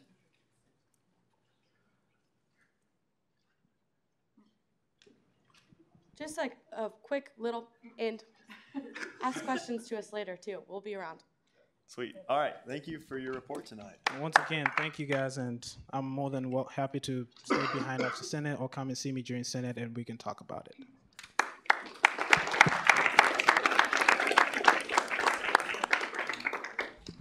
Further director's reports? Attorney General Hanneman. Hi, the judicial branch application is live, so tell your friends. It'll close on Sunday at 5. Have them all apply. And then if anyone has any questions about the standing committees or how that works and whatnot, just come and find me. I've got constitution, bylaws, statutes all up and sorting everything out. So. Any questions for Attorney General Hanneman? If not, Student Body President Ayers. All right, second to last time you'll ever have to hear one of my long reports. I don't even have a notepad with me, so it'll be shorter. Want to touch base on 3 things, actually. First of which is the academic infrastructure support fee. This is the student survey that got sent out a couple weeks ago, or I think it was actually a month ago now.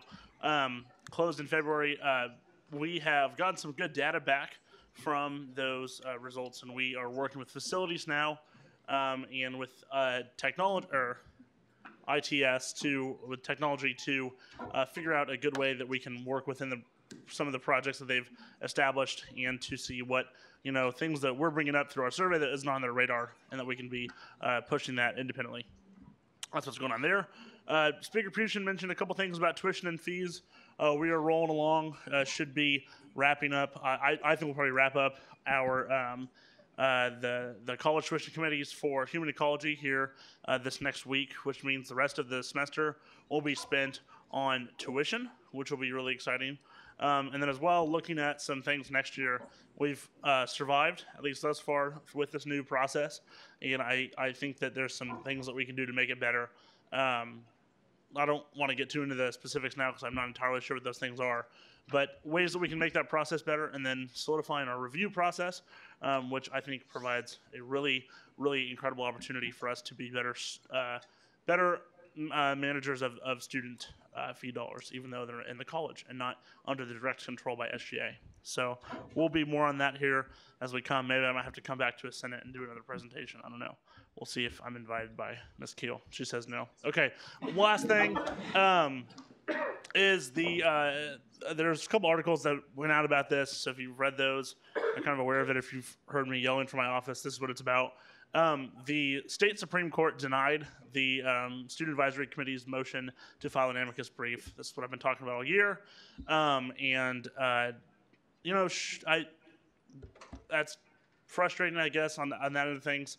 that higher ed is not going to be considered. Looking at a couple possibilities to continue to interact with that. One of which is filing an additional motion that we're working on right now that basically just says, here's kind of one last shot at what we are trying to ask, because we think that our question has been muddied. The waters have been kind of muddied given recent study that came out and some other things going on. So working on that and also looking into potentially other legislative solutions to guarantee that higher ed has a larger or more solidified voice in those conversations about K-12. So, questions for me? Questions for Student Body President Ayers? All right. See you soon. Student Body Vice President Ballman? Hey everybody, two quick things. One on, I guess yesterday, I went to the President's Commission, President's Commission on Multicultural Affairs. Sorry, I always get confused because I use the acronym. But this was the first meeting that was chaired by Dr. Brian Samuel. In the past year, maybe a little bit more, it's been chaired by the provost. So Dr. Brian Samuel is our new Chief Diversity and Inclusion Officer, and that's just a change that has happened, so I just wanted to make you all aware of that. Secondly, Director Miranda Moore and I are serving on an advisor onboarding working group. So what this looks like is a group of about 30 or so, mostly professional advisors, and then we're 2 students. Currently, as it stands at our university, professional advisors have absolutely no onboarding training. So some of those situations, one shared, she came to K-State the first day, she didn't have her K-Sys access or technology access, and they told her, all right, go browse the K-State website, you'll have your first appointment here soon, and that was that.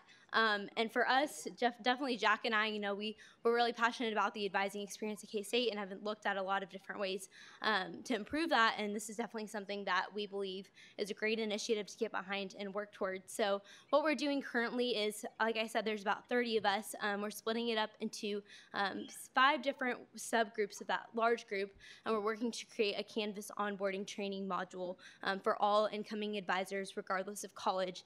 Not to say that there aren't really great opportunities for advisors to get onboarded. It just varies differently by every single college at our university. So this will make it a little bit more cohesive across the university to make sure that all students, advisors are well prepared. They're also having a really high turnover rate with professional advisors. So hopefully this will also help them get them connected to K-State right away and be more informed on how they can best serve students. So if you have any questions or interest on that, let me know. I'll probably be working through the rest of the year on that with Miranda and that group. Questions for Vice President Ballman? If not, are there any further director's reports? Elections Commissioner Sedlacek. So with the passage of the resolution earlier, elections are officially over. Myself, the Elections Committee, some members of Student Tribunal are currently looking at some of the statutes and making changes, as you'll see in the bills introduced tonight. If you have any questions, comments, concerns about elections, and want to give your input, feel free to meet me after the meeting or shoot me an email, foreman5@kcu.edu. Awesome. Any questions for Elections Commissioner Sedlacek? If not, any further director's reports? If there are no further director's reports, we will move into final action. Will the author of Bill 73 please come forward?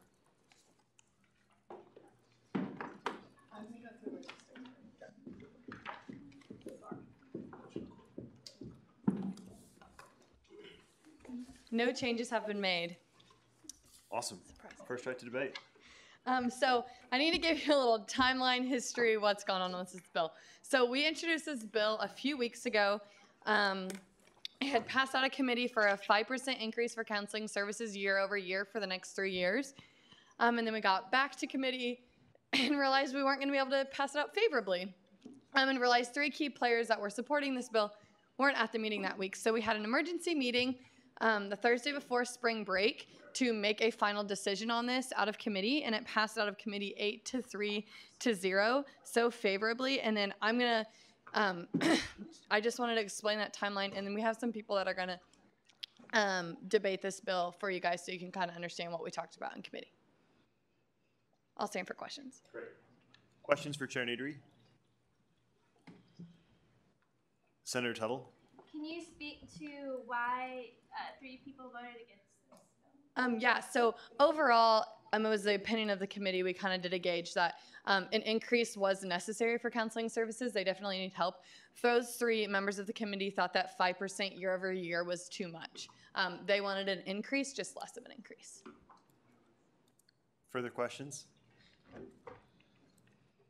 Seeing none, is there any debate in the negative? Debate in the positive?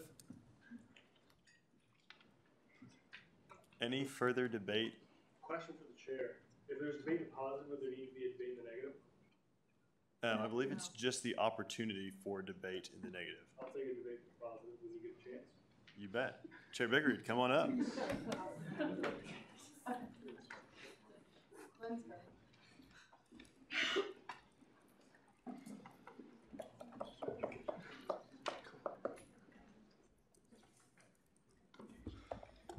All right, so some of you may know me by now, but I'm a grad student, second year. I got comps tomorrow, 4 hours, 6 class test, determines whether I graduate. So the reason I'm here tonight is honestly to talk just about this bill because I think it is critically important. One of the things that really got me involved in this was keeping an eye on Privy and what they were up to. When I heard there was a discussion to potentially lower the 5% over the course of the 3 years, I knew I needed to step in and make sure that my voice was heard. And so to those that are on Privy that were in the room, I really appreciate the conversation, but I have 6 facts that I want to share with you that are related to mental health, either at K-State, in the United States, or the counseling center itself. First and foremost, I am not a representative of the Counseling Services Center. I do not work there.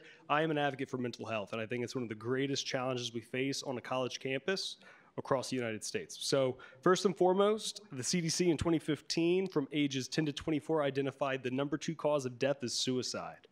Number 1 death was unintentional injuries. So think about those late nights walking home from Aggieville.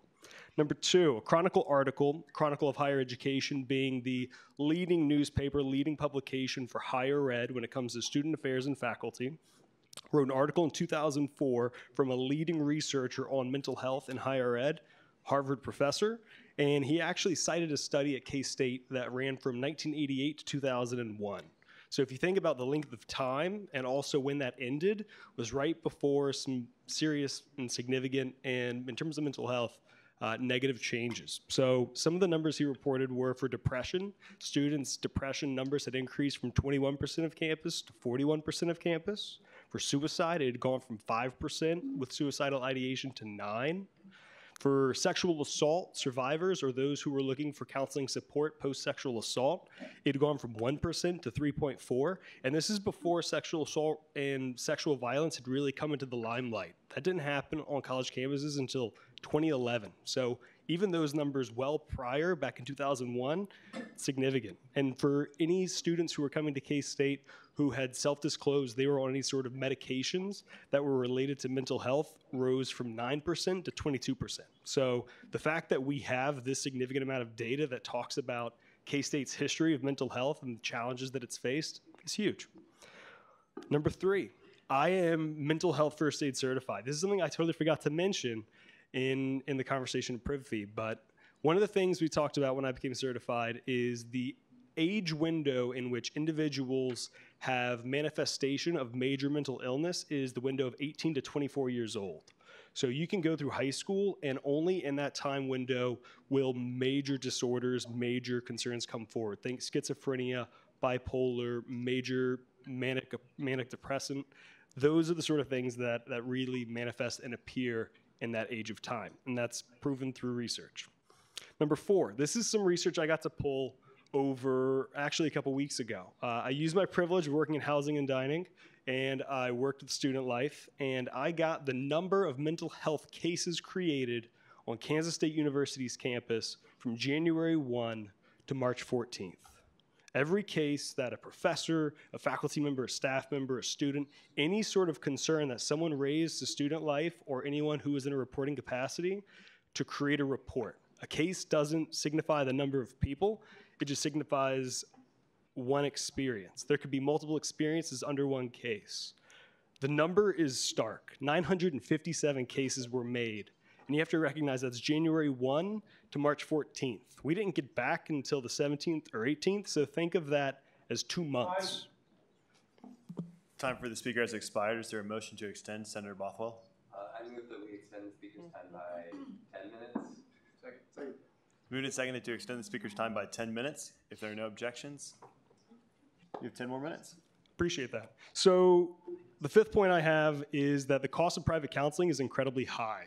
I don't know if you know this, but if you choose to go to counseling services, you are offered multiple free sessions before they have to start charging you a small fee just because they're that much underwater. So the reality is if you want to go off campus, unless you go to, I think there's one location where it might be semi-affordable, you're talking over $50 a session for things that our institution is currently offering for free. We just don't have the foundational support financially to be able to hire more counselors because currently we're underfunded.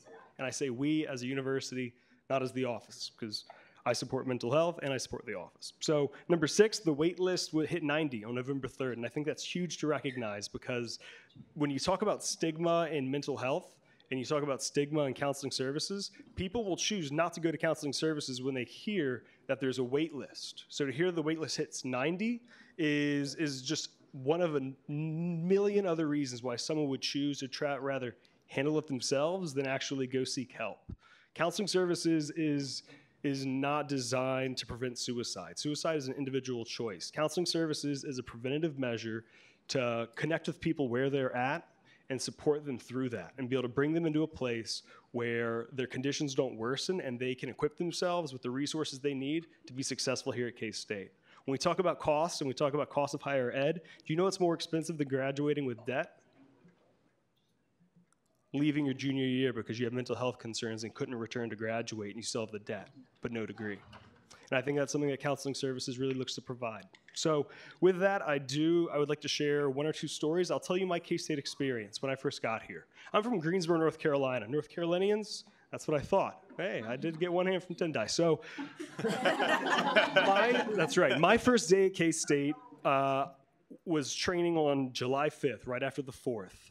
We were in training over in the Frith for housing and dining, and I remember the director of Res Life and assistant VP, Derek Jackson, coming in to speak, to give an introduction to welcome us. I'm a first-year grad student, new to the city, no idea what I'm doing, and his face is ghost white because moments prior, a student had taken their own life out in Jardine, about 50 yards away from where we were, due to mental health concerns. It was a veteran male who had stepped out of his apartment, engaged with an RA while carrying a handgun, returned to his room, and took his own life. And so my first interaction at K-State when it comes to working in housing and dining was hearing that story and trying to process what that meant. And that is the extreme. And I say that because so many counseling sessions have nothing to do with suicide or self-harm, but rather transition, anxiety, depression, and common issues that we all face. Yet very few of us choose to go to counseling for support. And I think the 5% puts them in a position where they can finally start to transition and it's no longer a crisis. It's no longer grabbing buckets of water trying to keep the ship afloat. And I think this will put us in a position 3 years from now to consider expanding their funding to actually hire more employees because currently they're not in a position to do that because they're underfunded. I stand for questions. Questions for Chair Beckerud? If not, is there any debate in the negative? Is there any debate in the positive? Any further debate at all? If not, we shall proceed to a roll call vote on Bill 73.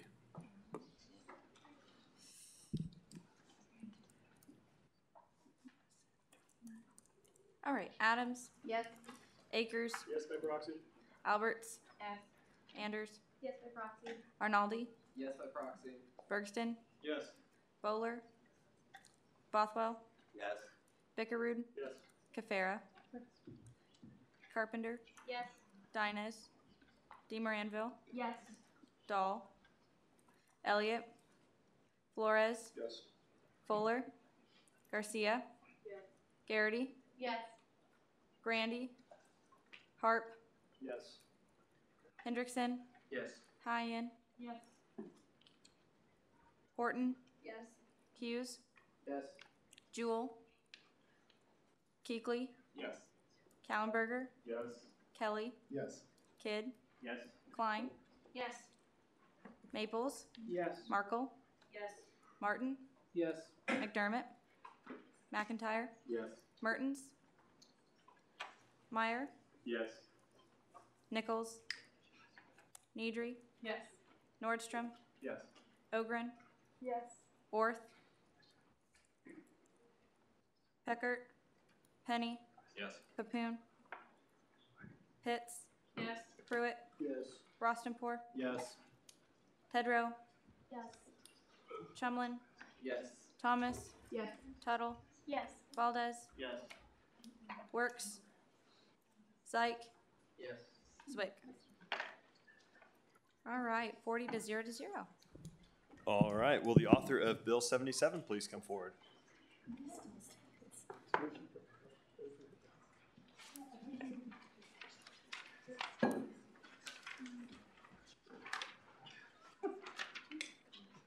Would you like us to wait a minute? No, it's okay. Okay. Sorry.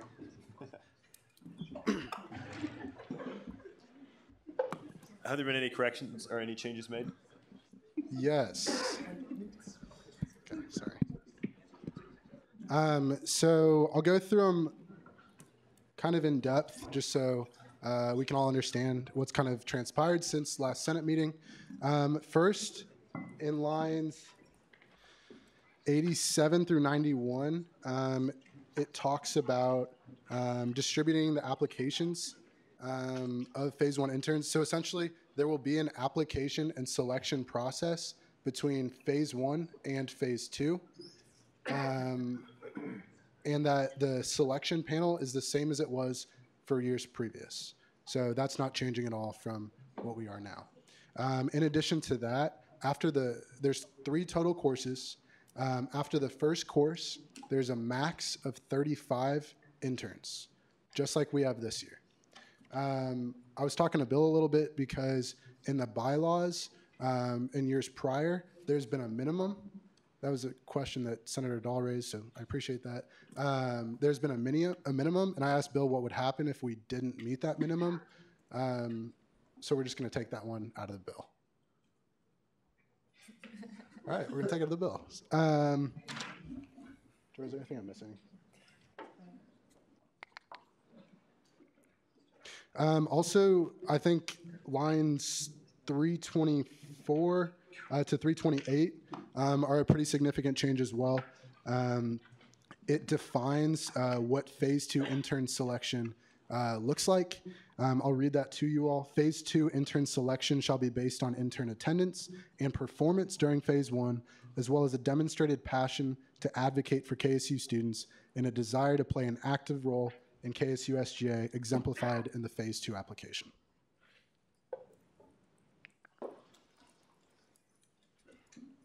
I think those are all changes. Sorry. Are there any questions on those things? It's kind of a lot. Questions on the changes? If not, first right to debate.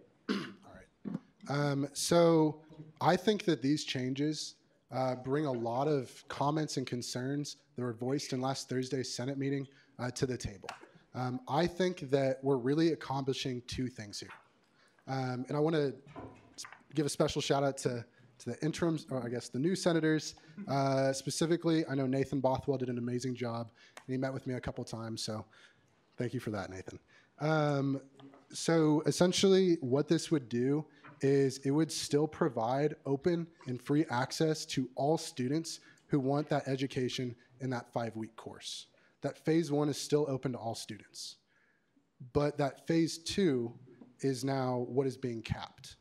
So after the first course, which will probably be where we get the most interns come in, because that's when everybody knows about SGA and wants to be involved, we're capping that at 35.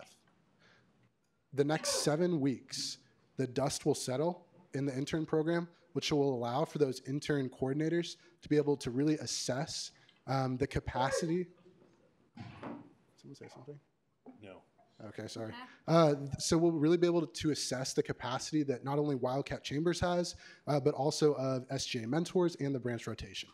So like really applying this, after that first course, let's say we accept 32 interns. We wait 7 weeks, and those intern coordinators say, okay, we have 7 SGA Mentors that need a mentee. We have a bunch of room up front in Wildcat Chambers. We can take another 7 after the second course. And then after the third course, we say, okay, there's not that much space left. Let's just take a couple. So then we end up with 42 interns at the end of the year, right, in that phase 2 program. I think that that's a way that we identify that driven, passionate group of students, but we also open up an opportunity to all students to get that education. And we kind of differentiate those 2 paths. If that makes sense. Let us stand for questions. Any questions for Committee Chair Kelly on his debate?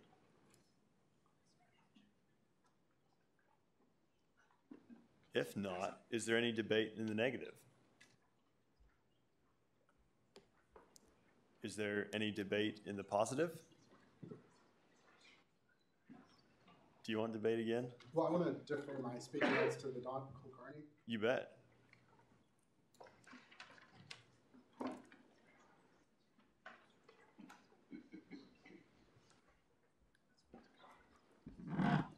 Good evening, everyone.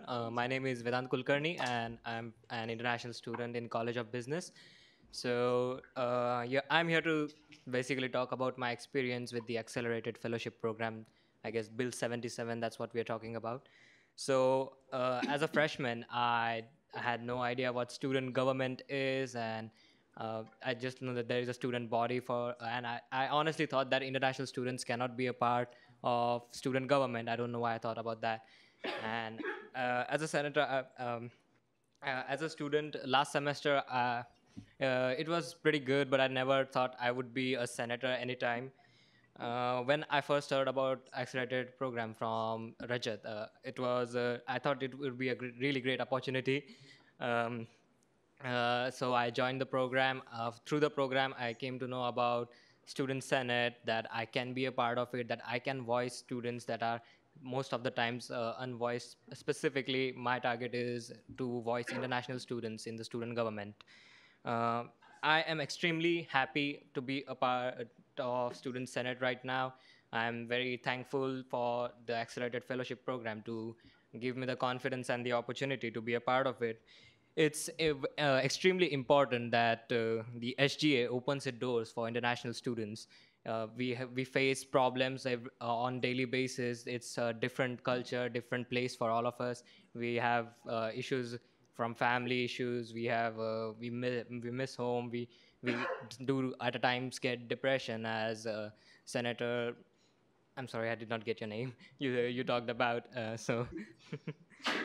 And to give an example, I give this example in the fellowship program as well. Often, I have never heard anyone talk about international students' fees and fees hike. To give an example, this year I had a scholarship of $6,000, yet with the scholarship, I have paid $28,000 in school fees just for this year, and I have 4 to 5 more years to go. And this issue goes unnoticed, unvoiced. So that's one of the issues that, as an international student senator, I would like to address and present in front of the student government. And that's why I really hope that SGA opens its doors to more international students. It improves diversity. I don't think I'll see anyone from Mumbai over here like me. But in future ahead, I would really love to see people from all over the world, basically, along with local students, the in-state, out-state, and international students in student government, for basically working together for betterment of K-State. Thank you. Are there any questions for Student Senator-elect Kulkarni? Yeah. Senator Bothwell. Sorry, I just missed. What college are you from? College of Business. Okay. Yep. Further questions? If not, thanks for speaking tonight. Thank you.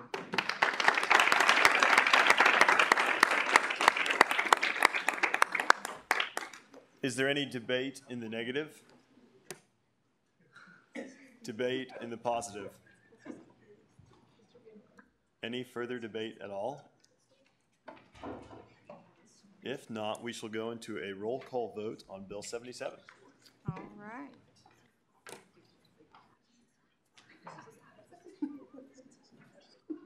Adams. Yes. Hold on.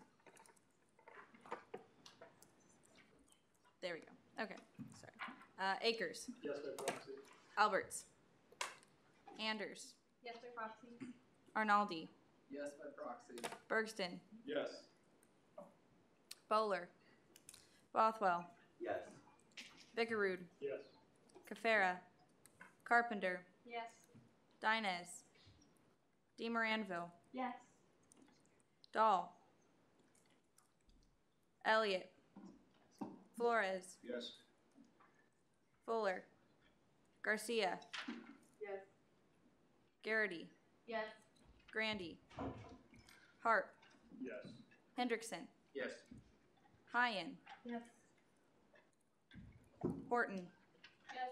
Hughes. Yes. Jewell. Keekly. Yes. Kallenberger. Yes. Kelly. Yes. Kidd. Yes. Klein. Yes. Maples. Yes. Markle. Martin. Yes. McDermott. Yes. McIntyre. Yes. Mertens. Meyer. Yes. Nichols.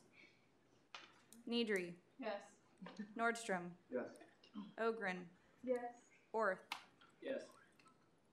Peckert. Penny. Papoon. Yes. Pitts. Pruitt. Yes. Rostenpour. Yes. Tedrow. Yes. Chumlin. Yes. Thomas. Yes. Tuttle. Yes. Valdez. Yes. Works. Zyke. Yes. Zwick. Yes. All right, 42 to 0 to 0. All right. With that, will the author of Bill 85 please come forward?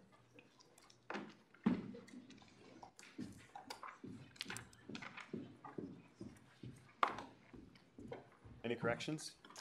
No. All right, first right to debate. So I just wanted to go over a little overview of what student health, what we did with student health. They came forward asking for a 3% increase year over year for the next 3 years.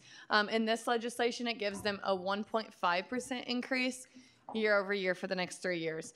The things they were asking their increase for, it was for mental health, outside recruitment, and non-student revenues. There were people in favor of the 3% increase year over year. There were people in favor of a continuance. So this really came after a lot of debate and compromise by the committee. And once again, I'm going to leave it to another committee member to debate the rest of this. All right. I'll stay in for questions. Sorry. Are there any questions on Chair Neadery's debate?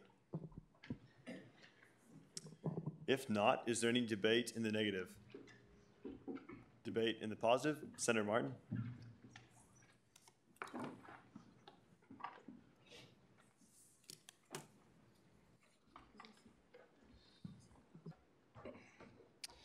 Hi, everyone. I just wanted to take this opportunity to shed a little bit of light into the discussions of the Privilege Fee Committee over the past couple weeks as we reviewed Lafine.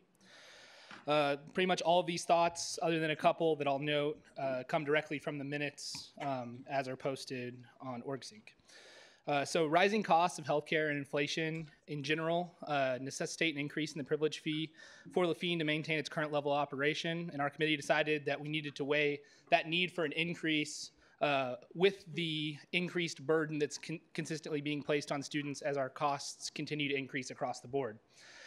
We decided that if we look at their three scenarios, an increase would obviously help Lafine Center maintain the status quo, and a continuance would probably lead to them reducing their hours that they're open. Some members of the committee noted that based on the 2017 to 2018 privilege fee, $141.83 of the student's privilege fee went towards student health services, and not all of us were seeing that benefit to students getting out of that investment. So we talked at length about our decision, or about this fee increase, and for a little while we kind of got off topic talking about our recent decision to allocate a 5% increase year over year to counseling services and how that relates to this increase. But in the end, we decided we wanted to evaluate the two separately because they really are two separate privilege fees. And from my personal point of view, I think that the reason that this should be of slightly lesser concern than counseling services is that incoming students are needing a vastly increased mental health needs, more so than their increase in needing help from other health professionals. In the end, we decided that we believed a 1.5% increase would be good middle ground based on our debate and how people were split between wanting a continuance and wanting a 3%. While 1.5% may seem somewhat arbitrary, and I'll agree to that, so was the 3%. There was nothing unique in their presentations that said that 3% was the exact number they needed. They just needed an increase to be able to continue their current level of care. And with that, I stand open for questions. Questions for Senator Martin? If not, is there any debate in the negative? Debate in the positive? Any further debate at all?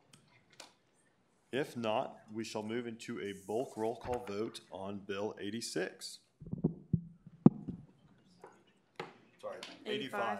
My apologies. Oh, don't do that to me. Adams. Yes. Akers. Alberts. Yes. Anders. Yes, by proxy. Arnaldi. Yes, by proxy. Bergston. Yes. Bowler. Bothwell. Yes. Bickerud. Cafera. Carpenter. Yes. Dinez. DeMoranville. Yes. Dahl. Elliott. Flores. Yes. Bowler. Garcia. Yes. Garrity. Yes. Grandy. Harp. Yes. Hendrickson. Yes. Hyen. Yes. Horton. Yes. Hughes. Yes. Jewell. Keekly. Yes. Kallenberger. Yes. Kelly. Yes. Kidd. Yes. Klein. Yes. Maples. Yes. Markle. Martin. Yes. McDermott. No. McIntyre. Yes. Mertens. Meyer. Yes. Nichols. Needry. Yes. Nordstrom. Yes. Ogren. Yes. Orth. Yes. Peckert. Penny. Papoon. Yes. Pitts. Yes. Pruitt. Yes. Rostenpour. Yes. Tedrow. Yes. Chumlin. Yes. Thomas. Yes. Tuttle. Yes. Valdez. Yes. Works. Zyke. Yes. Zwick. Yes. All right, 39 to 1 to 0. All right. Will the author of Bill 86 please come forward? Have any changes been made? Yes, but I apparently uploaded them in the wrong spot on OrgSync, so I will highlight what changes were made. Looking on line 7, $60,000 should be changed to $75,000. And then in line 26, fiscal year 2018 should be changed to fiscal year 2019.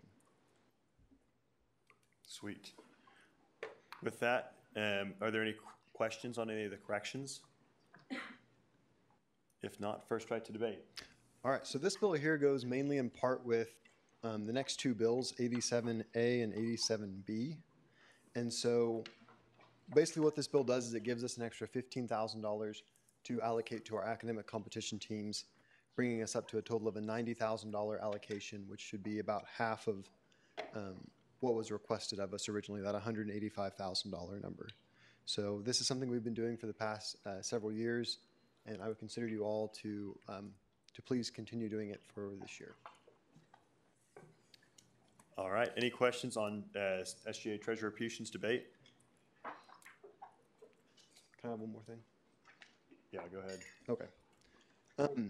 So please, when you're making your decision, consider that the numbers that are on Bill 87A, I guess it just says 87, but that's 87A, is what we will allocate if this bill fails. And if this bill passes, we will amend that to 87B, which has the following allocations on it on the next page. All right. Any questions on SGA Treasurer Puchin's debate? Seeing none, is there any debate in the negative? Debate in the positive? Any further debate at all? If not, we shall move into a bulk roll call vote on bills 86.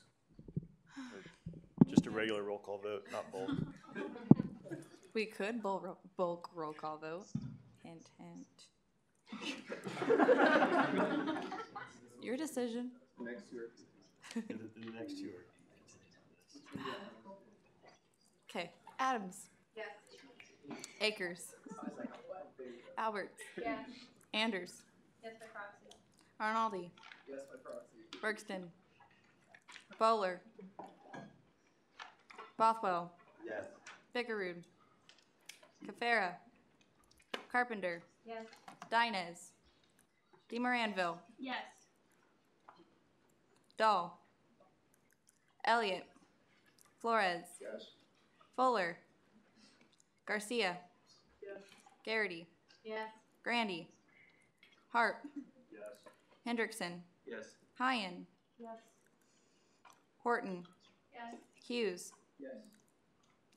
Jewell. Keekly. Yes. Kallenberger. Yes. Kelly. Yes. Kidd. Yes. Klein. Yes. Maples. Yes. Markle. Martin. Yes. McDermott. Yes. McIntyre. Yes. Mertens. Meyer. Yes. Nichols. Nedry. Yes. Nordstrom. Yes. Ogren. Yes. Orth. Yes. Peckert. Penny. Papoon. Yes. Pitts. Yes. Pruitt. Yes. Rostenpour. Yes. Tedrow. Yes. Chumlin. Yes. Thomas. Yes. Tuttle. Yes. Valdez. Yes. Works. Zyke. Yes. Zwick. Yes. All right. 39-0. All right. With that, will the author of Bill 87 please come forward?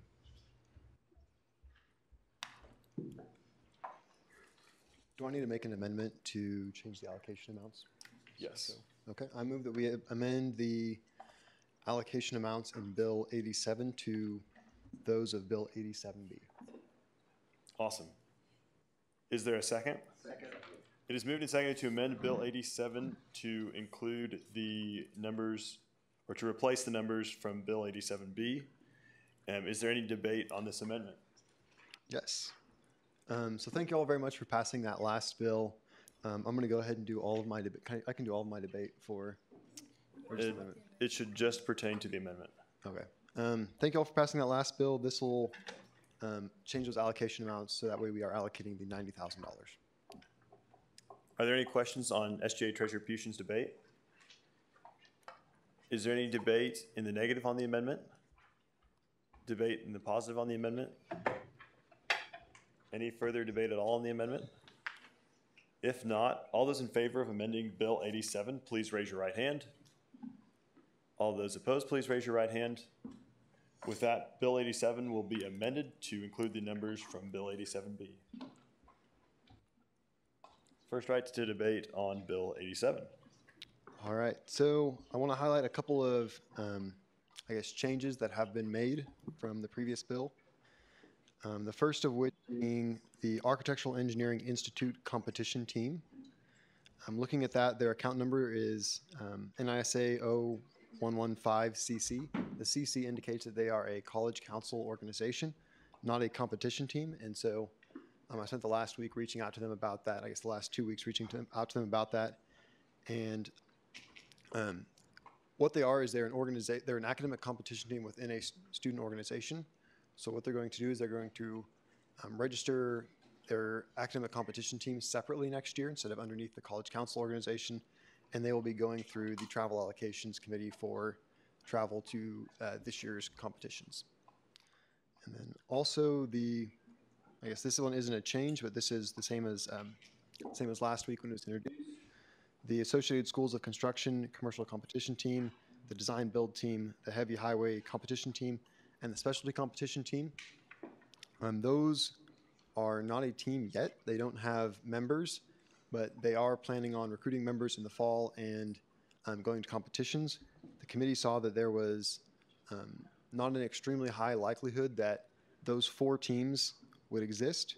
And so what they wanted to do is they wanted those teams to request their funding through the Travel Allocations Committee, see which teams came to be, and then next year we would take them on as academic competition teams. I guess I'm going to go a little bit into how we made these decisions on how to allocate these teams. So each team came to us with a request that was broken down into their travel expenditures and also their equipment expenditures. And so what we did with those requests is we normalized them by looking at how far they were traveling, how many hotel nights they had, and we were able to come up with our own number of what their request would be on a completely level playing field. And then what we did is we took those numbers and we summed them up and tried to give each group the largest amount of funding we could based off the $90,000 or $75,000 that we had at the time. Are there any questions on SGA Treasurer Puchin's debate? Seeing none, is there any? Oh, yes. Sorry, Senator Garcia. So I'm looking at it, and it seems like you guys did like a kind of complete addition, like after that extra money across every team, right? Yes, yes. So what we did is we took their requested amount and put it on a level playing field, and then took all those numbers and summed them up. So we had, I'm going to assume, around $160,000 in level playing field requests. And then so we took, let's see, 75,000 divided by $160,000, came out with that each team got about 50 cents on the dollar, and multiplied that by the level playing field number. And then for the 90,000, we took 160 divided by 90, got about 60 cents, and used that to get the numbers that are in Bill 87B. So each team was increased proportionally. I have all those numbers if you guys would like to see them at some point. Any further questions to SGA Treasurer Puchin's debate? Seeing none, is there any debate in the negative on Bill 87? Is there any debate in the positive on Bill 87? Any further debate at all? If not, we'll proceed to a roll call vote on Bill 87. All right.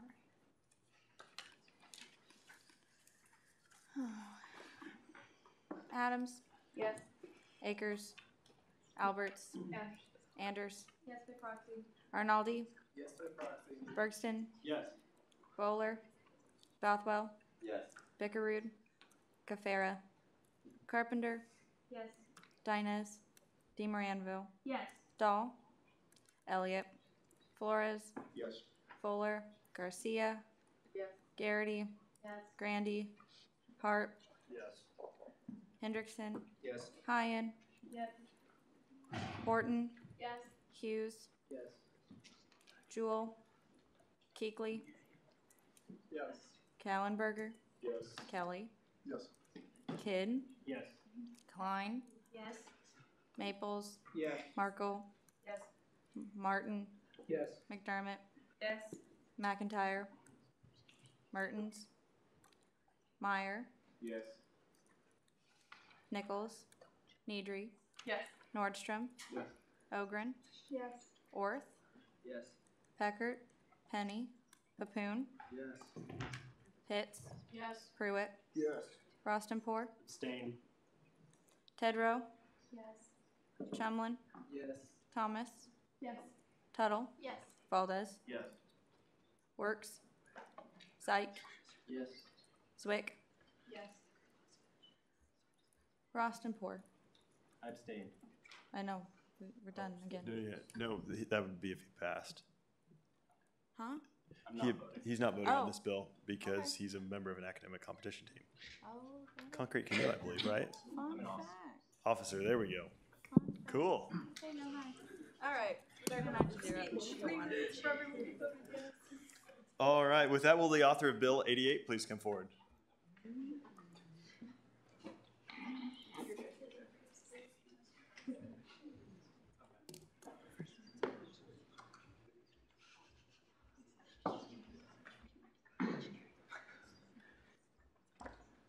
All right, no changes have been made.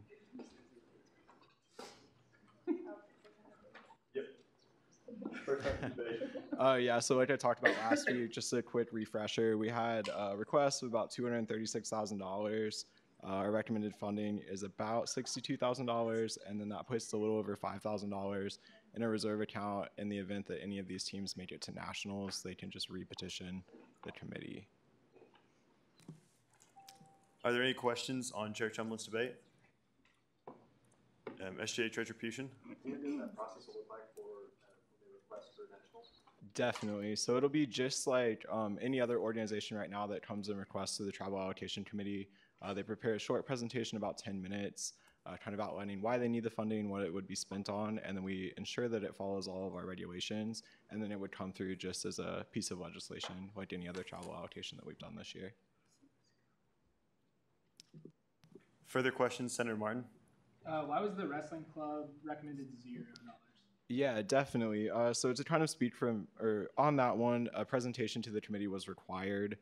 They received 4 email notifications and checked a box on the form saying they understood that, and then they didn't show up.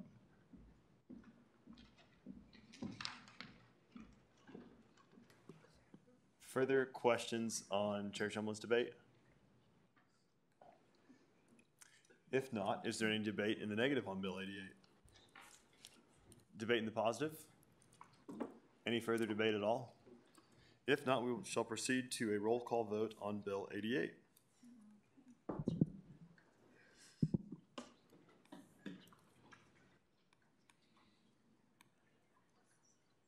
Sorry, computer malfunctions. Okay, Adams. Yes. Akers. Alberts. Yeah. Anders. Yes, by proxy. Arnaldi. Yes, by proxy. Bergston. Yes. Bowler. Bothwell. Yes. Bickerud. Cafera. Dinez. Or Carpenter. Yes. Dinez. DeMoranville. Yes. Dahl. Elliott. Flores. Yes. Fuller. Garcia. Yes. Garrity. Yes. Grandy. Harp. Yes. Hendrickson. Yes. Hyen. Yes. Horton. Yes. Hughes. Yes. Jewell. Keekly. Yes. Kallenberger. Yes. Kelly. Yes. Kidd. Yes. Klein. Yes. Maples. Yes. Markle. Yes. Martin. Yes. McDermott. Yes. McIntyre. Mertens. Meyer. Yes. Nichols. Nedry. Yes. Nordstrom. Yes. Ogren. Yes. Orth. Yes. Peckert. Penny. Papoon. Yes. Pitts. Yes. Pruitt. Yes. Rostenpour. Yes. Tedrow. Yes. Chumlin. Yes. Thomas. Yes. Tuttle. Yes. Valdez. Yes. Works. Syke. Yes. Zwick. Yes. All right, 40 to 0 to 0. All right, will the author of Bill 89 please come forward?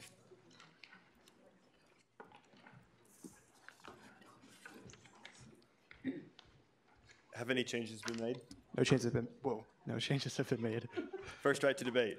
Yeah, so like I talked about last time, all this bill really is doing is codifying a few things going forward for the Student Engagement Committee to have a more intentional relationship with the Center for Student Involvement. And so, like I said, that would kind of include the chair of the Student Engagement Committee attending the staff meetings for the CSI department, and then having some better communication with CSI liaisons and the Student Engagement Committee. That's really all. Most of the transition stuff I'll just handle on my own to whoever takes over, and it'll be more like a cultural thing, not something written down. Can I ask one quick question on the bill? Yes. Section 1. Wait, hold on. That's 56. Let me go to the actual thing. It's a lot of pages. Hold on. Okay, yeah. I'm not seeing the amendment in Section 1. Maybe I'm missing it completely. I don't see it either. Like nothing crossed out or added. Wait, in section 1, there shouldn't have been. We didn't change anything there. It's in section 2, line 74. Okay. And then line section 3, line 108. We're not adding any like voting members or anything. Okay, so nothing's changing in section 1? No. Okay. Should there be? I don't believe so. Okay, cool.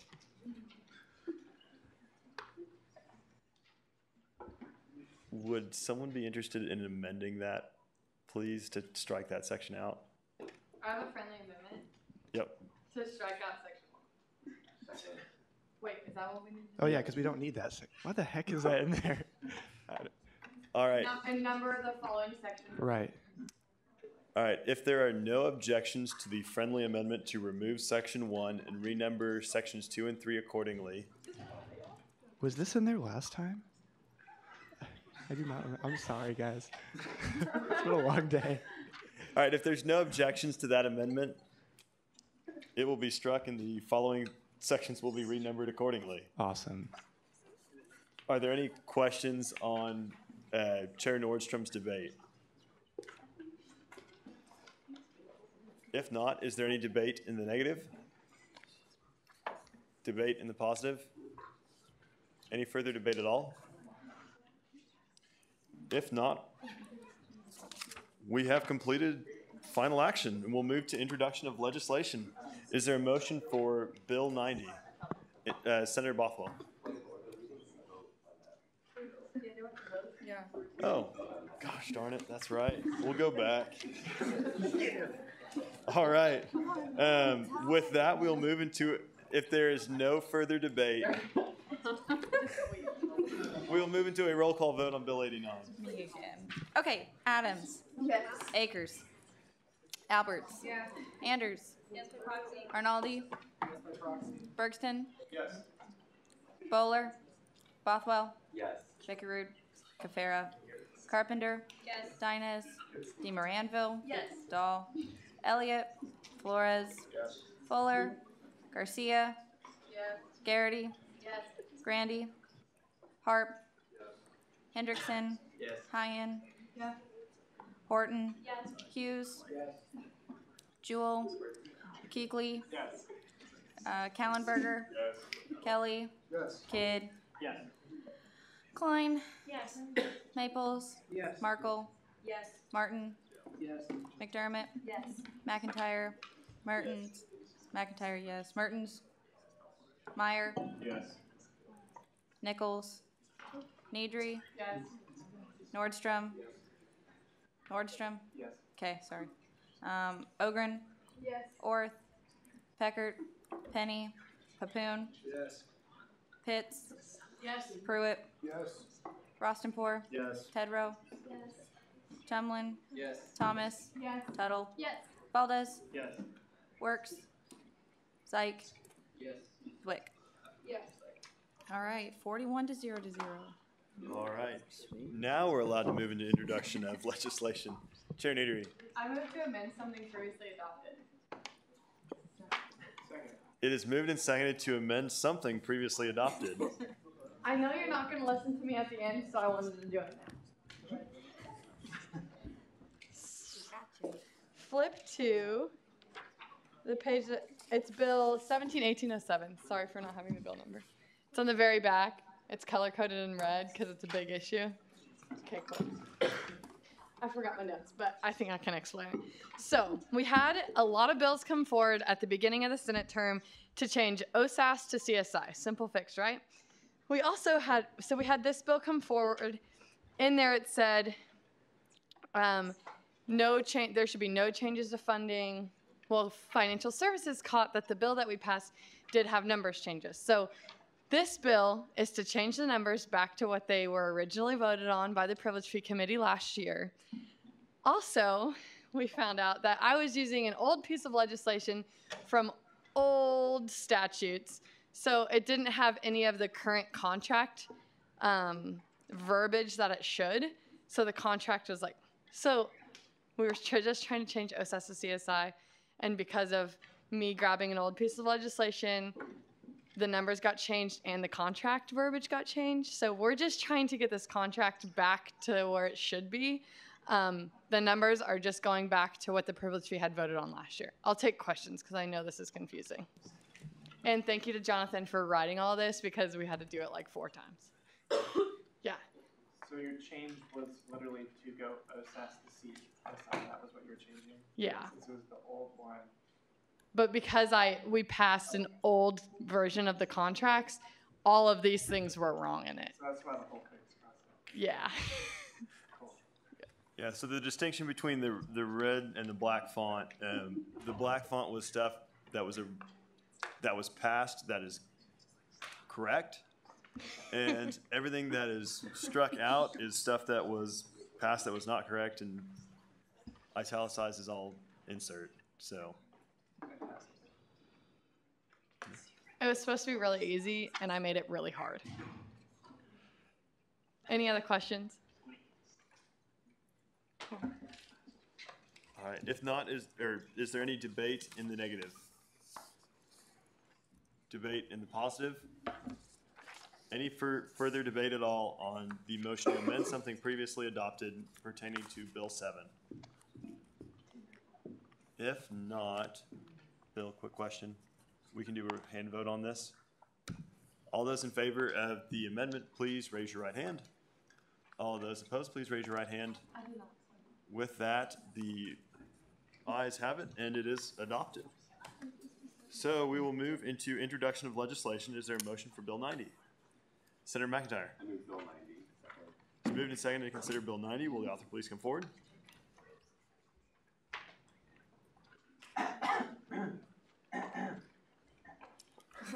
Caucus Leader Kidd. Hello. I move that the author be allowed to summarize. It is moved and seconded to allow the author to summarize. If there are no objections, you're allowed to summarize. All right, thank you very much. So this bill here is basically changing the makeup of the Academic Competition Teams Committee, striking the requirement to have 7 student senators and replacing that with students from each college. However, so I guess that's numbers B, C, D, E, F, G, H, and then on J, I make the requirement that there needs to be 3 student senators required to be on the committee elected by the caucuses. So how this process would look is that the college caucuses would appoint a person for this committee, similarly to how they do TFSC, and then the treasurer would look at those recommendations and say, okay, these all look good. We have the 3 student senators that are required by the bylaws, and then they would go on for life. If, however, we didn't have the 3 student senators, the treasurer would have to go back to the caucuses and say that we need to have some people recommend student senators to be on this committee. And so how I would look at that going is that the treasurer would look at that and say, these certain colleges have the most need to have good representation on this committee. So like those colleges would be ones that have quite a few academic competition teams, such as ag, engineering, and then it'd probably get a little bit more tough from there. But that's kind of how I see this happening, and so I'd be happy to take any questions on this bill. Any questions for SJ Treasurer Pushin? Are there any corrections? Seeing none, is there a motion for Bill 91? Senator Bothwell. I move Bill 91. It is moved and seconded to consider Bill 91. Will the author please come forward? Caucus Leader Rostenpour. I move all remaining authors be allowed to summarize. It is moved and seconded to allow all remaining authors to summarize. If there are no objections, all remaining authors can summarize. The Elections Commissioner Bill, are you reading that? Come on up.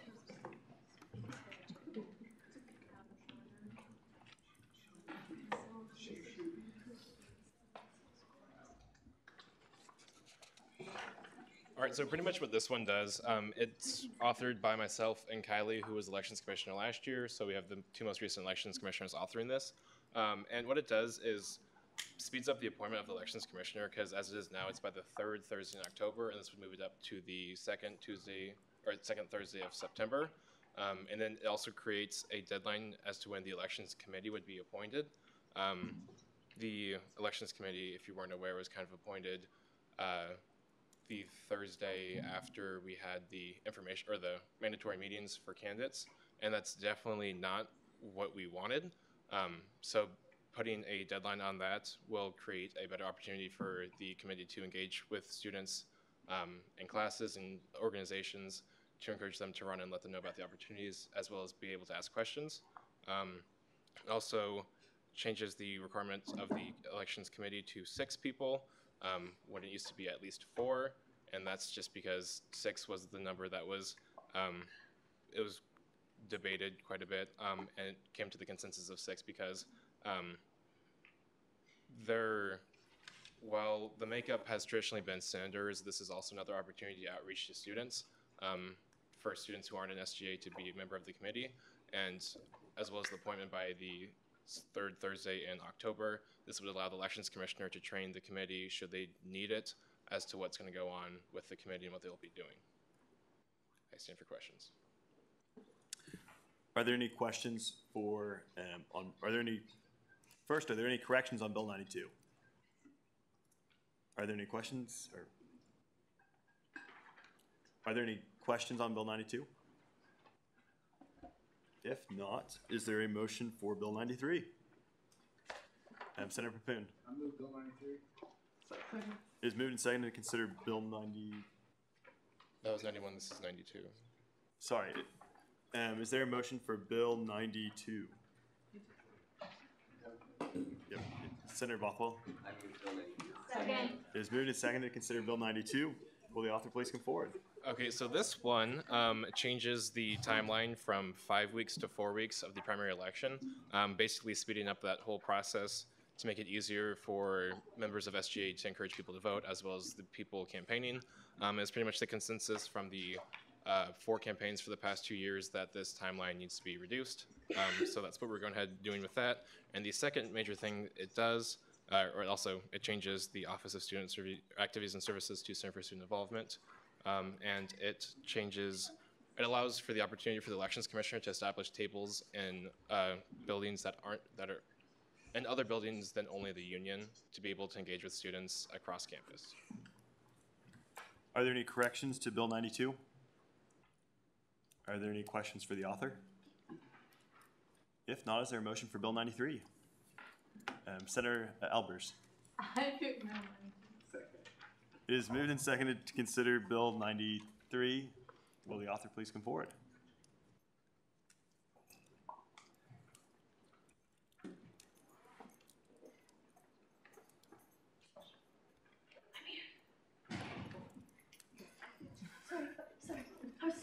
Sorry. I'm moving as quickly as I can. Okay. No, I can't see. Hi. I'll move back because I'm rising now. Yes. Yes? Okay, thanks. Yeah, so first and foremost, there's a couple of things that I want to go over about it. We're going to go through this process and we're going to bring it back to committee and discuss it and talk about it. But I want to kind of remind everybody that this is introduction. So there's opportunities to make changes. There's opportunities to have conversations. And there's opportunities to bring up other things. So basically what we're kind of looking at is there are kind of 2 options that we're looking at as of right now. Number 1, it will go through as a bill as it is, and we'll bring it into final action next week. Number 2, we will go through it, have these conversations, and then we have the opportunity to potentially decide to remove it as a bill and change it to a resolution as a recommendation for the next group of exec. Both are very great options, but that's why we're still pushing it through right now. So the next week, if it stays a bill, we're still on track. We can still keep moving forward. But if we still are getting a lot of questions and it's still not clear and we're still not sure what we want to do 100%, by the time next week comes around, then we will look at the opportunity to change it to a resolution. Yeah, okay. So that's just caveat before I go into all this. So basically what's going to happen is we are going to take DPC and we are going to move the funds over to ILC, which is the Intercultural Leadership Council, and it will fund the same way as DPC is now. And basically it will be that the DPF shall be allocated to the Office of Diversity for them to then give it to the ILC. And it says that in the document, so it'll be allocated to the Office of Diversity to then be given to ILC. And then the ILC will consist of student representatives from diverse populations that the Office of Diversity serves on a regular basis. And then there will be an SGA liaison who is expected to give a presentation at least once a semester on what funding has passed, what's going on with the committee, just kind of keeping us updated on what's going on with everything. So we will have that ability to know what's happening, just like DPC does now with our updates, where it's not voted on by Senate, but it is presented and brought to Senate. And other than that, basically it's just exactly what Tendai lined out before, but I want to open it up for clarification questions about just anything about this, and we can kind of go through it. Also, there is a thought that Tendai and I talked to Bill about putting in another piece that says if the ILC is not formed by the time that this would take effect, it will go back to the normal process. So that is something that we are planning to add in there as just another section, just to say that if the ILC is not 100% put together by the time that we do this, it will be given back to DPC as DPC is set up currently. Questions? Are there any corrections to Bill 91? Are there any questions for the authors? If not, is there a motion for, sorry, that was Bill 93. Is there a motion for Bill 94? Senator Garcia. I move Bill 94. Second. It is moved and seconded to consider Bill 94. Will the authors please come forward? Yep, I'm still here. Great. So basically, it's similar thing. They're just making those changes to every piece of the bylaws that it would affect if we make this change. So. Sweet. Are there any corrections to Senator Bothwell? I have 6 corrections. Great. So, Could I ask you to email those to Samuel Pittman? yes, I can do that. That would be awesome. That's a Senate Ops thing. I apologize. Yeah, no, you're good. I just figured. I appreciate it. I do. What? I'm gonna be honest. I didn't do a great job of editing this week because of cost. So. Kidding. Just keep that in mind. All right. Is there a motion for Bill 95? Senator Papoon. I move Bill 95. It is moved and seconded to consider Bill 95. Will the author please come forward?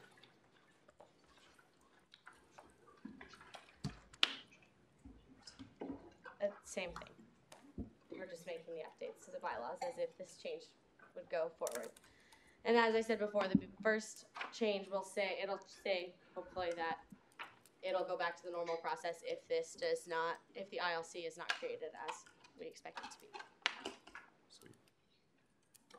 Are there any corrections to Bill 95? I'm sure there's a lot. If you have corrections, please email Sam Pittman. He'll take care of them. All right. If not, Bill 96. I'd like to pull my name off. I mean, the Privilege Fee Committee's name off. I'm not sure you can pull a whole committee's name off. But we need to. So I think you don't want to introduce it today? Yes. So if no one makes a motion to consider Bill 96, it won't be introduced. So. Somebody move, we consider Bill 97. That's my plan. Senator McIntyre. Second. All right, it is moved and seconded to consider Bill 97. Will the author please come forward? I don't even think I got this voted on by the Pro Fees, so whoops. Okay. So I'll make sure it will when it gets sent back next week. So Bill 97, because we passed the termination of the athletics privilege fee agreement, we need to take them off of the review schedule and audit schedule. And the reason we didn't want to introduce 96 is because that's not going to be part of, okay. It's not going to be part of the student body president's duties. It's going to be part of the athletics liaison duties because we don't have, we'll let Jordan explain it. So right now the athletics liaison isn't written into the bylaws, but the hope is that now that we have this privilege fee ticket agreement with athletics and not a privilege fee agreement, we're going to write athletics liaison into the bylaws so that we can make sure that that relationship between SGA and athletics stands even without that monetary exchange between us and them. And so we felt that this line about the responsibility of reviewing that agreement would be better fit under the actual position that would be doing it. So, but that hasn't been written yet, so that's why I'm not doing anything. So we're just editing the priv fee part of it tonight. Tomorrow. Next week. Are there any corrections to Bill 97? If not, are there any questions for the authors of Bill 97? All right. If there's no further questions and no further motions to introduce legislation, we'll move to our second open period. Are there any second open period speakers? Speaker Pro Tempore Mignani. Well, first of all, thank you guys very much for the questions and the bill. I know there's been a lot of miscommunication and people trying to understand the whole process. So I highly encourage y'all to please reach out if you want to set a time appointment to come and meet with me to discuss about these changes. I'm more than happy and also come to exec. And yeah. All right. Chair Nordstrom. All right, so the Arts and Science Ambassadors put on a diversity summit every single year. And so I have been given, they're very soft, by the way, some free t-shirts I got. Not exactly sure how many to give away. So not exactly sure the method. I believe last year's t-shirt like just throw them around. I'm not going to do that. So, what I'll do is I will stand up there and it'll be a first come first serve. What?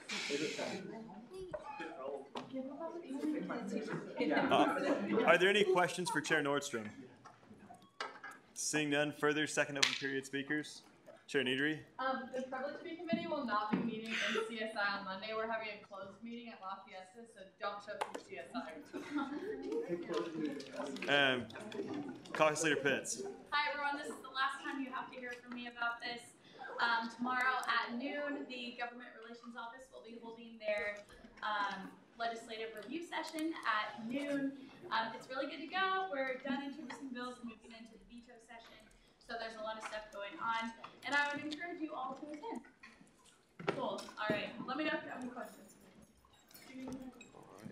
Further second open period speakers?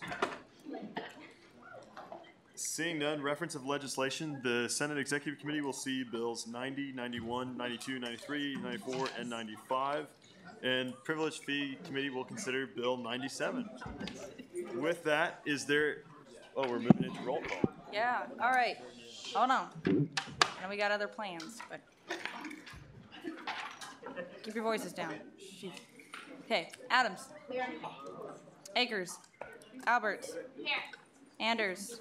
Arnaldi. Bergston. Bowler. Bothwell. Here. Bickerud. Cafera. Carpenter. Here. Dinez. DeMoranville. Here. Dahl. Elliott. Dahl, you're here? Okay. Elliott. Flores. Here. Fuller. Garcia. Here. Garrity. Here. Grandy. Hart. Here. Hendrickson. Here. Hyen. Here. Hughes. Or Horton. Here. Horton, Hughes, you're here. Jewell. Keekley. Here. Kallenberger. Here. Kelly. Here. Kidd. Here. Klein. Here. Maples. Here. Markle. Yes, here. Martin. Here. McDermott. Here. McIntyre. Here. Mertens. Meyer. Here. Nichols. Needry. Here. Nordstrom. Here. Ogren. Here. Orth. Here. Peckert. Penny. Papoon. Here. Pitts.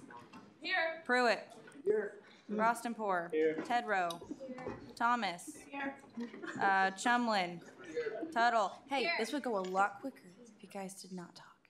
Thank you. Baldus. Here. Works. Zeik. Zwick. Here. Cruz. Here. Dahl. Gammon. Grover. Hornung. Hodgkinson. Houghton. Jabin. Karamali. Karanja. Kellerman. King. McAdam. Malmberg. McCandless. Malmberg, you're here? Okay. McCandless. Meinhardt. Pelton. Putnam. Roth. Wait, Putnam? No. Rodriguez. Salvarino. Chow. Wheeler. Whitmer. Witzke.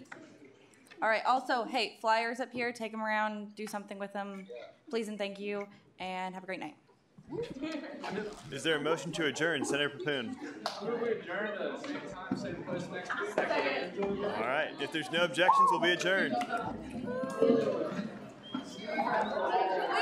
hey, Corbin, give me one. Corbin, I don't know. Like a smaller medium, mostly medium.